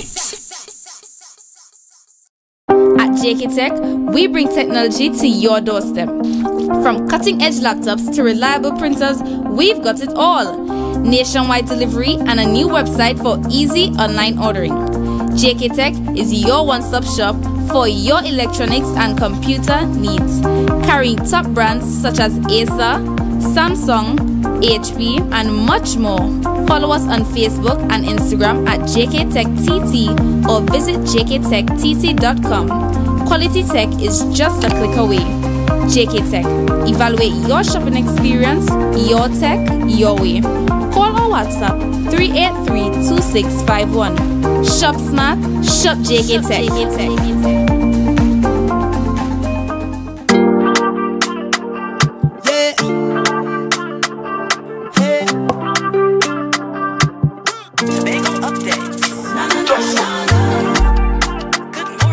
Welcome back to Good Morning Tobago on Tobago Updates. Viewers, now we are switching gears to World Down Syndrome Day. Now, World Down Syndrome Day is on March 21st, which is actually tomorrow. And of course, it is a day that's been designated by the UN that has been officially observed since 2012. Now, we are here this morning, of course, to talk about it a little bit. There is going to be, a little later this morning, there's going to be the World Down Syndrome Day conference that's happening at the Magdalena Grand Hotel. So joining me on set to talk a little bit about that and the day itself is Mr. Fitzherbert Glenn Niles, and he's the founder and chairman of the Down Syndrome Family Network, as well as Miss Nicole Flynn. And she is a president of the Council of Community Living, in Ontario, Canada. Good morning and welcome to you both. How are you guys doing? Great, and thank you for having us. Morning, guys. Now, I first want to get started off about why is observing, I should say, World Down Syndrome Day so important? All right, well, when the UN, it was September 2011, and they designated March the 21st, of course, because it's the 21st of the third month, signifying the 21st chromosome that splits in three, that causes that extra chromosome that causes people to be born with trisomy 21 or Down syndrome. When they planned that, we had already formed the Down Syndrome Family Network, and we were looking for that perfect day to launch. And so when they said the 21st of March, we were like, oh, that's it. 2012, the 21st of March, we launched the network, synonymous with the very first celebration of United Nations World Down Syndrome Day. So the network was launched on the same day, and it's really about celebrating the accomplishments of persons with Down syndrome. And we try to let it last throughout the year. Not let it be one day when everybody rocks their socks and, make this huge fashion statement. And then for the rest of the year, we forget about the people with Down syndrome and other disabilities and just go about our merry lives and leave them behind. So that's the main thing with it. So as you mentioned, today is our conference. We had to shift things around a bit as SCA is on the 21st of March. Tomorrow. But we did. I'm glad you said Magdalena was one of our initial sponsors. So we always used to have the conference at Magdalena. But this year it's actually at Ravenel Conference Center. Yeah, so it will be Sorry, it was just force of habit.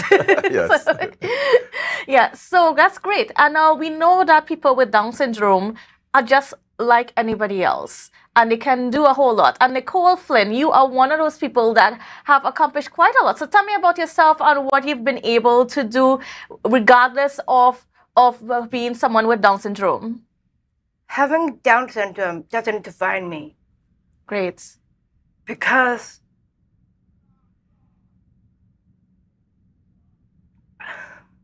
tell me about, you being able to go to school and so on.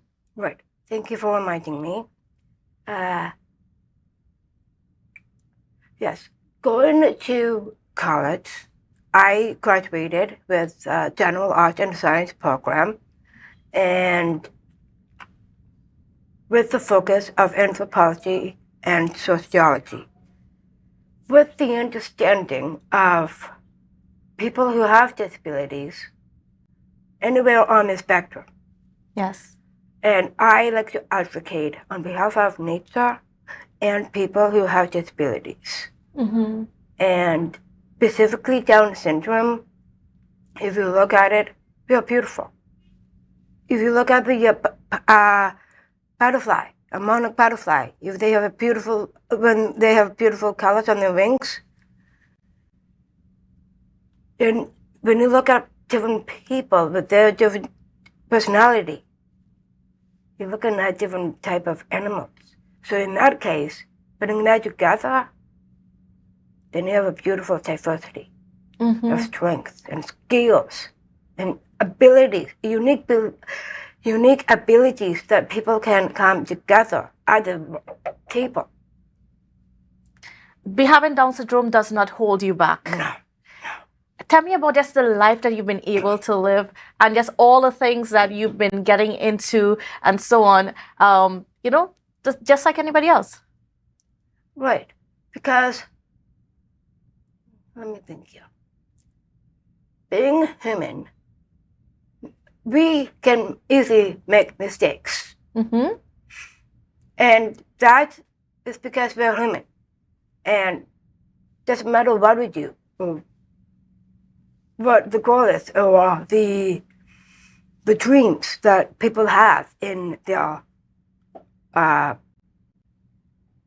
is it? In your minds and in your hearts. Yeah, whatever you put your mind towards, or putting your heart desire into working something that you are very passionate in, take that opportunity. Because I have this opportunity, like when I met Claire Niles, beautifully. Because when they say, oh, we need a speaker who can speak on people who have disabilities, the first one came into the forefront of their brains is me. Wow. And I took it. I took that opportunity because I know that the next opportunity, the next generation will be benefit of that. Mm-hmm. And Mr. Niles, tell me about just being able to have Nicole on board, have her there at the conference today, and what are you hoping to inspire? Well, we are hoping that parents will look at Nicole and stop holding their children back. Mm-hmm. Change the way they parent. You see, we are in this old paradigm. I was one of those parents, stuck thinking, oh, I have a special child and I have to take special care of them and everything has to be special and protective and keep them in this cocoon. And then they go to a school that's like a box where there's only persons with disabilities.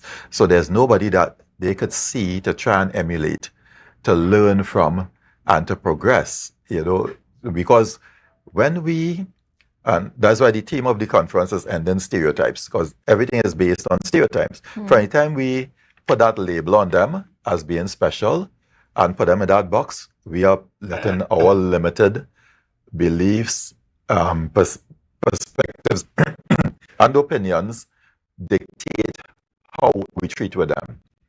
So nothing comes out of it other than they not being able to achieve their full potential.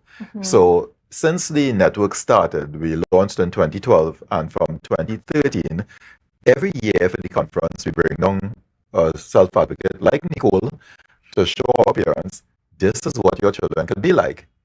Of course, because we are so fully ingrained in that old school mentality, they will meet Nicole, they will talk to her, they will engage her, and then they will still say, oh, she's like that because she lives in Canada, or she lives in the US or Australia or whichever self-advocate we bring down. They will never think that, wait, if she's like that, why aren't our children like that? What do we have to do for them to be able to be like Nicole? What are we doing wrong? And those are the questions we're supposed to ask ourselves because we are failing them. And that's why we always bring them to try and change that mindset, show people where this is where our children can be. I mean, I started late with my son, and now he's employed, he's working at a store in a mall. He was working for aeropost.com for 4.5 years until COVID, and he was functioning just like any other employee. He started to give me some trouble though, because he was working with young men his age. So he started to move with the swagger and want to pull down his pants, hanging off his hip, and all the things. But then again, that is what the young men do. So I can fight against that because I want him to emulate them. I want him to learn. He is a young man. And he is just part like of them. society. There you go. And the beauty of Nicole is that she was able to, be part of, go after her education, decide on what she wanted to do, and go after it. Yes. And that's something that you want to also have here in Trinidad and Tobago. Right. Because, and I agree with what you said, and what Glenn Niles described about the box. You have to think out of the box. Be creative.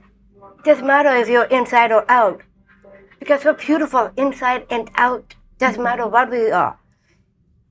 All right, imagine this is society's norm.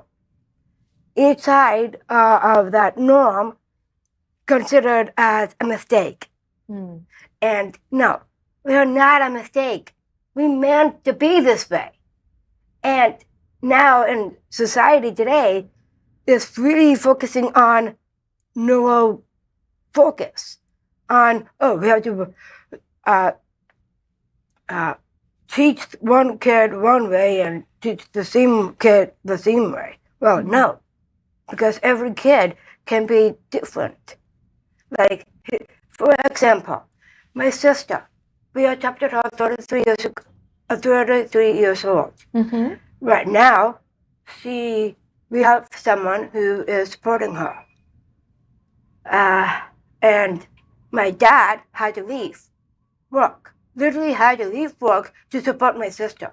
And the only support I have is my mom, Kathy. And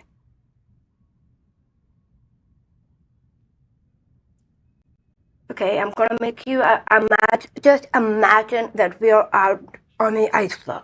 Okay, there's agencies, yes, there's agencies and there's organizations. They really want to support us, but the only problem they have is barriers in between.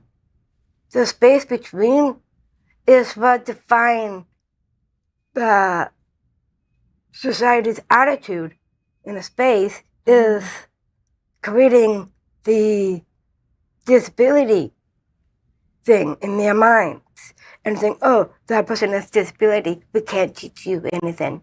Well, no. I know a lot of things. We know everybody can learn. Because regardless of their intersectionalities, the point is we're learning. And if we continuously learning and be creative out of the box, then we are worth living. Our lives are worth living. Because our lives is at stake. Yes. And what's been, as we're getting ready to wrap up the conversation because we're actually almost out of time, but Mr. Niles, has there been any change? Has there been any change within Trinidad and Tobago in terms of the way that we accept people with disabilities, well, specifically people with Down syndrome? Well, the change that is coming, this is something that we've been lobbying for since we started the network, and that is legislation. Now, a lot of organizations, representing persons with disabilities have been working over the years very hard on awareness, but not as hard as awareness of their potential, but more awareness of their needs, right? But now we realize that without legislation, together with awareness, to change the mindset, because then the laws will make you have to change your mindset, not if you feel like changing your mindset. So we did, through our lobbying, we did get partnering with other organizations. We got the government to ratify the United Nations Convention on the Rights of Persons with Disabilities in 2015. They updated the national policy, amended the national policy on persons with disabilities in 2018. And now they are finally drafting, they are finalizing the first draft of our National Disabilities Bill. I mean, that is huge. And what would that allow? Well, that will allow the bill will have a law that will protect, empower, and support persons with disabilities. So a lot of changes will come, you know, and there will be, of course, underarching policies associated with the bill. Some of the existing laws would have to change, and everything will be more in accordance with the United Nations Convention and even with our Constitution, even though it's seriously outdated as well. And well, that is being reviewed for update, for amendment too. So change is coming. It's a work in progress. It is. And everybody tells me that it wouldn't come now, but I don't have long again. Everybody knows when I started the network, I had locks, long, and it was black. Now I almost have no hair on my head, and I have a beard, and it's all white. But I don't have much time. And my whole thing is we have to use the time we have wisely to conduct this, because my son is 25, and we've been in this fight since he was born. You know, and I want to see a better future for him in Trinidad and Tobago and for all the other persons with Down syndrome and other disabilities, because we have the power to change that future if we stop sitting around and, you know, and blaming the THA and the government and the schools and the teachers, and look at ourselves and what are we doing to make that change. Great. And, you know, as we're getting ready to wrap, because like I say, we're out of time, but Nicole, you actually have a website. Yes, I do. I have a website, and because on my website I have everything accessible, but it's still in a work in progress, and I have learned about universal design learning, and to accommodate accessibility for everyone to look at the website. Because right now, like what you said, Claire, about we can't trust the government. Because, and like you said, we can't blame or finger pointing at the government.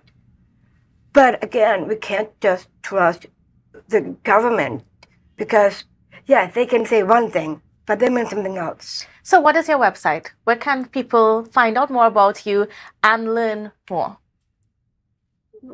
Really good question. What's the name of the website? My name of my website is NicoleFlynn.ca. Great. All right, viewers, so there you have it. You can go on NicoleFlynn.ca, find out more about Nicole. And if you also, because she has a lot of great information on being somebody who has Down syndrome and just being able to be part of society. So I want to thank you both. Of course, we have the conference coming up this morning. So we're going to hear a lot more during that conference. So thank you and continue doing the good work, and happy World Down Syndrome Day. Thank you, and you as well. Thank you. All right, viewers, we got to go for a quick break, and we'll be right back, so don't go anywhere.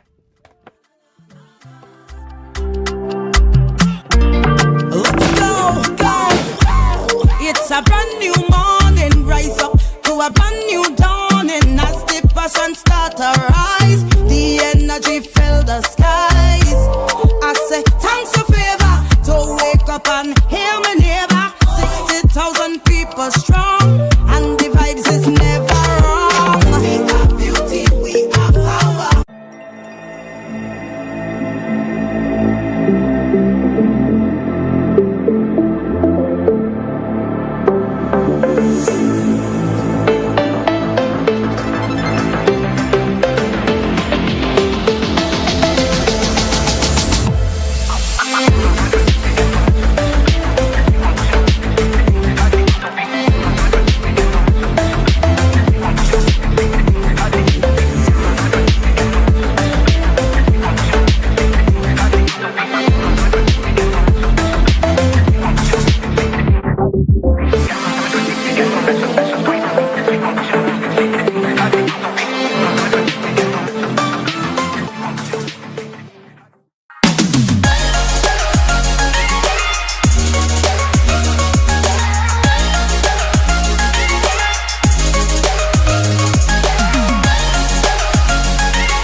Inner Health, number 13B Portmore, Scarborough, Tobago, with over 25 years experience offering services in and not limited to microscopic blood analysis, reflexology, and the sale of a wide range of organic herbal products used to supplement thyroid, lymphatic, heart, kidney, and brain health, and the male and female reproductive systems. Come and chat with us. Remember, your health is your wealth.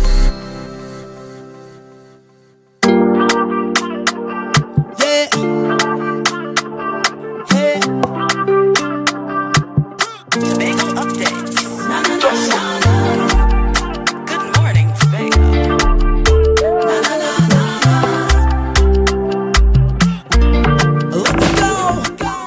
And welcome back to Good Morning Tobago on Tobago Updates. Viewers, we are now going to be chatting about some fun stuff that's been happening at the Botanic Gardens in Scarborough, and especially for Easter. Something fun is coming up for Easter. So to talk to us a little bit about that, we are being joined by the chairman of the Tobago Reforestation and Watershed Rehabilitation Program, and that is Mr. Didan Daniel. So good morning and welcome to you, Mr. Daniel. Good morning. Always a pleasure to be here. Morning to your guests, your viewers, everyone. So we are talking about an Easter Family and Fun Day at the Botanic Gardens. Yes, indeed. So on the 30th, that is coming up at the end of this month, Baptist Liberation Day, we're going to be having a family fun day at the Botanic Gardens. It's a host of events that promises to be really fun and exciting for families to sort of come out. It starts at 2 p.m. in the evening. It goes up to 9 in the night, and we expect to treat thousands of persons in the site with a whole lot of family-friendly events. And this is for the entire Easter weekend? Only for that day in particular. Okay. For the 30th, there are other events happening around, but this is our contribution to the whole festivities that would happen in Easter time. So what are some of those activities that we'll be seeing there happening at the Botanic Gardens? All right, so you expect to see things like bouncy castles for children. You're going to see like face painting. You will have vendors there who are going to be selling food, drinks, art, craft, gift items. You can have things like face painting, throwing the ring, a whole sort of those nice fun games that we normally associate with Easter at that event. And the highlight is going to be a movie night. Right? So we expect to see thousands of persons converging on the grounds to enjoy a very enjoyable movie.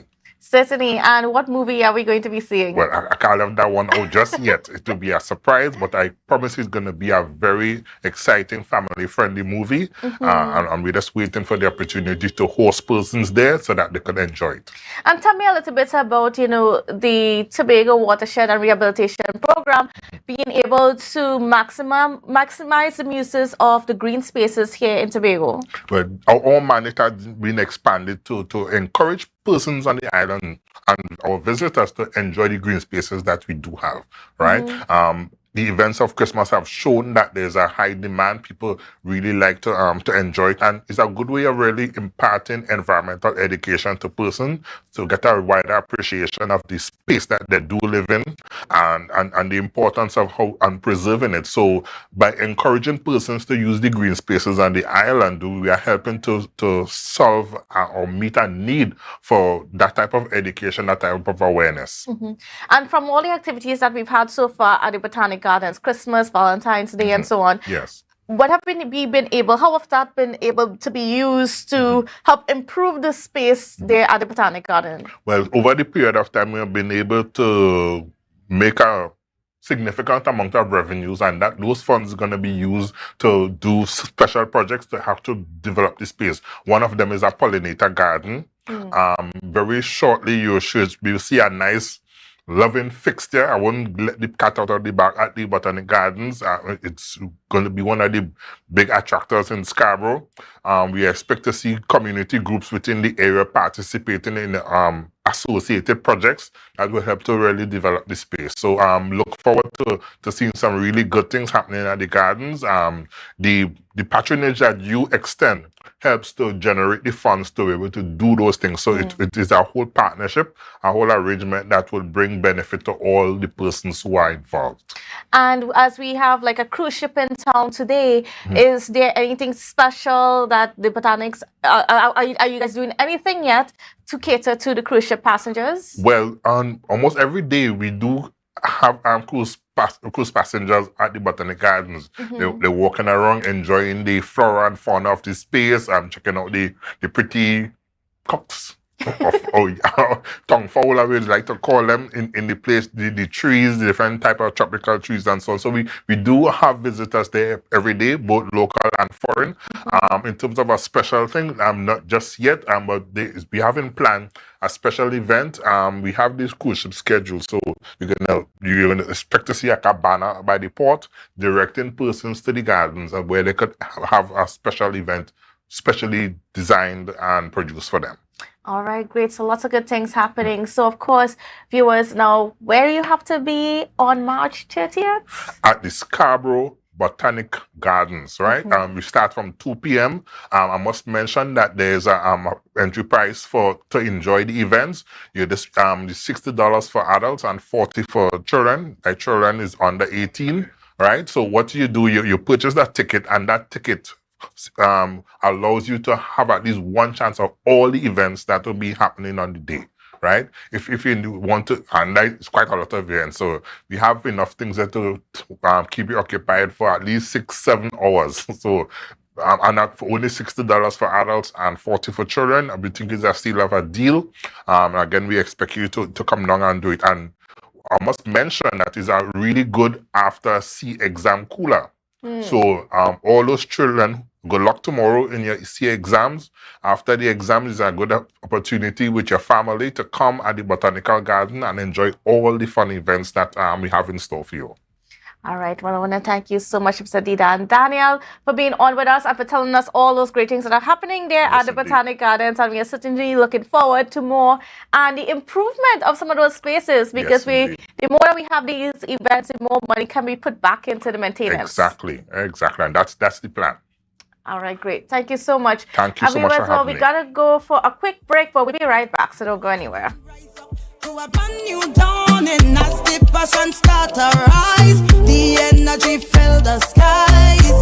I say thanks for favor to wake up and hear me. MI4 Security Services Company is the most advanced security service in Tobago. Ask about our cash and transit service. It's safe, risk-free, reliable, and timely. We provide safe banking delivery for all business types and sizes with highly trained staff, 24/7 monitoring, coordinated emergency response, and a well-maintained fleet of armored vehicles. Contact us at 660-7723 or visit our website at www.mi4securitytt.com to sign up today.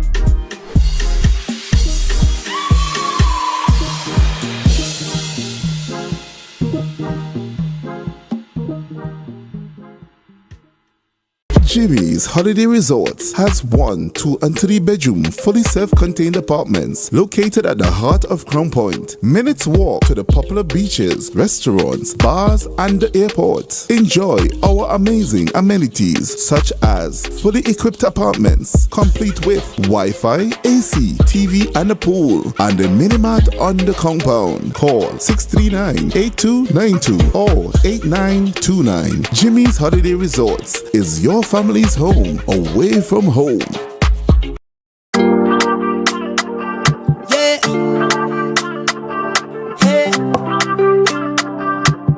Tobago updates. Good morning, Tobago.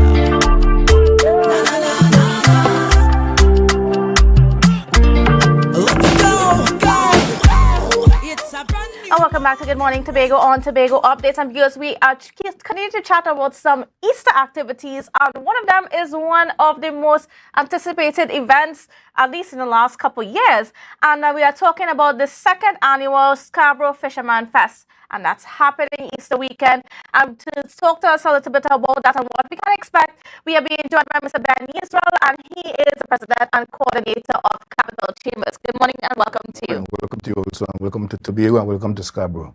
All right, so we're having the second annual Fisherman Fest, and that's happening right here in Scarborough. Now, of course, we know we've got to talk about the oil spill and the impact that that might have had on some of your plants, but it's still happening. Yes, the oil spill did create some negative impact on the plants. You know, we were always recorded to have it down there at the stage in the sea. But by thorough investigation, we recognized that time was coming close and we needed to start having some kind of preparation for the event. So we did some investigation and recognized that we will go up on the Esplanade, also by the Esplanade car park. We believe it's a more suitable area for the event. So currently, we are preparing to go on the Esplanade, and I think it will be a blast up there. And of course, you are in constant communication with the authorities and so on, just to make sure everything is... Yes, already been communicating, taking care of, thanks to Chief Secretary Farley Augustine. He stepped in and he assured that we got the Esplanade to use for the event. So what can we expect? You could expect a lot of stuff. You could expect from morning, you could expect 5K run at 7 o'clock, 7 a.m. in the morning, followed by a aerobics burnout at 8 a.m. During that time, we will have something like a breakfast seal going on with that type of sporting activities going on. And the event will officially start at 9 a.m. We will have an open ceremony, followed by the board games and TV games, which is the video game, the chess game, the all fours, and the draft tournament. All be started between the hours of 10 and 11 o'clock. That will be followed by the boat race will start at 12:30, kind of intertwining with the shoreline fishing, which will start at 12. So when the shoreline fishing start, people will be facing the ocean, fishing Scarborough Port on that area there with the shoreline fishing competition, and the boat race will begin. So people have two different categories of event to look at the same time. The shoreline fishing and the boats coming from Crown Point area coming up to Scarborough. All right. We even have the also Frankie Tours. Don't forget, we're trying to promote Frankie Tours coming to Scarborough from Storway, 9 a.m. the 29th, and arriving at Scarborough here like 10, 10:30, 11 o'clock. So he's doing a special tour for you guys? A special tour, just in time for the games, the boat rides, and everything that we have. We also have Easter Bonnet Parade, which will begin at 1 o'clock. The little kids will have their share of the fun. And they will have the competition at 2 p.m. And during all this time here, they will have stuff like piñata and treasure hunt, which is free. So you could bring your kids down, and entertain your kids with the piñata. We'll have a bouncy castle. There'll be a $40 administration for the entire day. So, you don't have to pay twice or 3 times. You pay $40, and you could have fun with the bouncy castle the entire day. And I think that is most of it for the day. And in the evening, we'll have some pan music, entertainment by Adana, Culture B, Goofy, JK's, Royal, Shari, and Prophet Benjamin expecting. So that's the day of all the fun, and DJs are Goofy and Wacky. So that's the entire day, and we're asking Tobago to come out and be a part of this celebration. A jam-packed day. And when is this day? This is the 29th. This is on Good Friday, and we start from 7 a.m. with the 5K, and the event officially starts at 9 o'clock. And why is it something that the Scarborough fishermen decided that they wanted to do? It's a collaboration with the Scarborough fishermen and Capital Chambers. Now, Scarborough was dwindling. The wood on the street was nothing in Scarborough, Nothing in Scarborough. Scarborough had nothing. They take out the carnival, and it even bring a more bad spirit on the people in Scarborough. The vendors, the business people start arguing, clamoring, and say they take everything out. How we gonna make money? So we started off doing Monday, like after harvest lime in the alley up in Scarborough. So every harvest in Scarborough, on the Monday we will do something after. And want to give us more ideas as friends and business people around. I think we should do something. Now, what can we do, you know? And we recognize that every village has something to do, has something to offer. People leave, dress up, and go to almost every village in Tobago to do something. What can people dress up to come to Scarborough to do? And that's when we come up with the idea of the Fisherman Festival, not a fete, because we wanted more of a family and fun day for everyone, and not just for older class of people. And I love the fact that you have a lot of games and so on incorporated, whether it's board games or video games or just novelty events. I mean, that's just a wonderful, nice package there. And there's room to add more as time go along when others come on board, because this capital chamber, it's a business of economics, as we see. You know, we are trying to gather small businesses, because I'm a small businessman, and we have GW Sports downstairs who's also on board.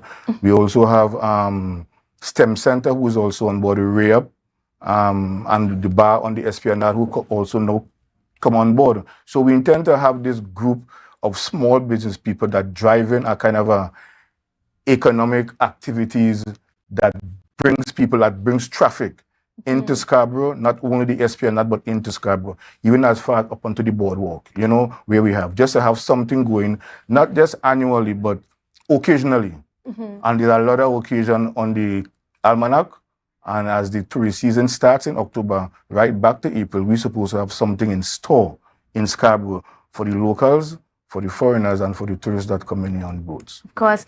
And then a major part of all of this is that regatta, and yes, what speedboats and the fishing boats are going to be a part of it? Yes, there will be Zessa boats, and also power boats, and also pirogue. So really 4 classes, you know, 4 classes of boat race will be rowing off. And also jet skis too. Mr. Ricardo Alfred also is part of this event, and he brings the jet ski vibes into the event, which boosts it and give it a good look, you know. So we thank Mr. Ricardo, and we thank the Chief Secretary too for coming on board, you know, in the last minute when we didn't have a place to put the event, and he came and put that into perspective. And we are waiting him still to continue to, you know, give us support in other areas, you know. All right, I want to thank you so much. And before you go, just tell everybody where they need to be on Good Friday. You need to be in Scarborough on Good Friday. Trust me. You know, we are having calls from local, international people from Norway, Canada, even the Bahamas, which is a conversation we have to have, because the people in Bahamas has an interest in Tobago here where sport tourism is concerned. And I think we should meet that connection. But Scarborough is the place to be. Come one, come all, bring your family, bring your friends, make the phone calls. It will not be a boring Easter. We will be kicking it off. And you all have many more fun events to go to, like the auto, the Caribbean auto, which will be held by the parade grounds, and they will be at our event showcasing their cars. Oh, nice. They will be doing a promotion in our event. They'll be doing some giveaways. So in the Scarborough Fisherman Festival, you could expect to see cars that will be in the Caribbean auto fete at the parade ground. So it will be an exciting time, and we'll be having the Magnum truck coming through too, with some Magnum girls, and doing us all promotion too. So a lot of promotion will be going on Good Friday. A lot to look forward to. A lot to look forward to. Trust me. All right, I want to thank you so much, Mr. Benny Israel, for being on with us and telling us. And we're certainly looking forward to see you guys grow from strength to strength as you continue to do these things annually. Yeah, thank you very much. All right, viewers, and that's how we're going to wrap the show this morning. Thank you so much for joining us, and I hope you have a safe and wonderful day, and we will see you again tomorrow. Bye for now. It's a brand new morning, rise up to a brand new dawning. As the passion start to rise, the energy fill the skies. I say thanks a favor to wake up and hear me neighbor.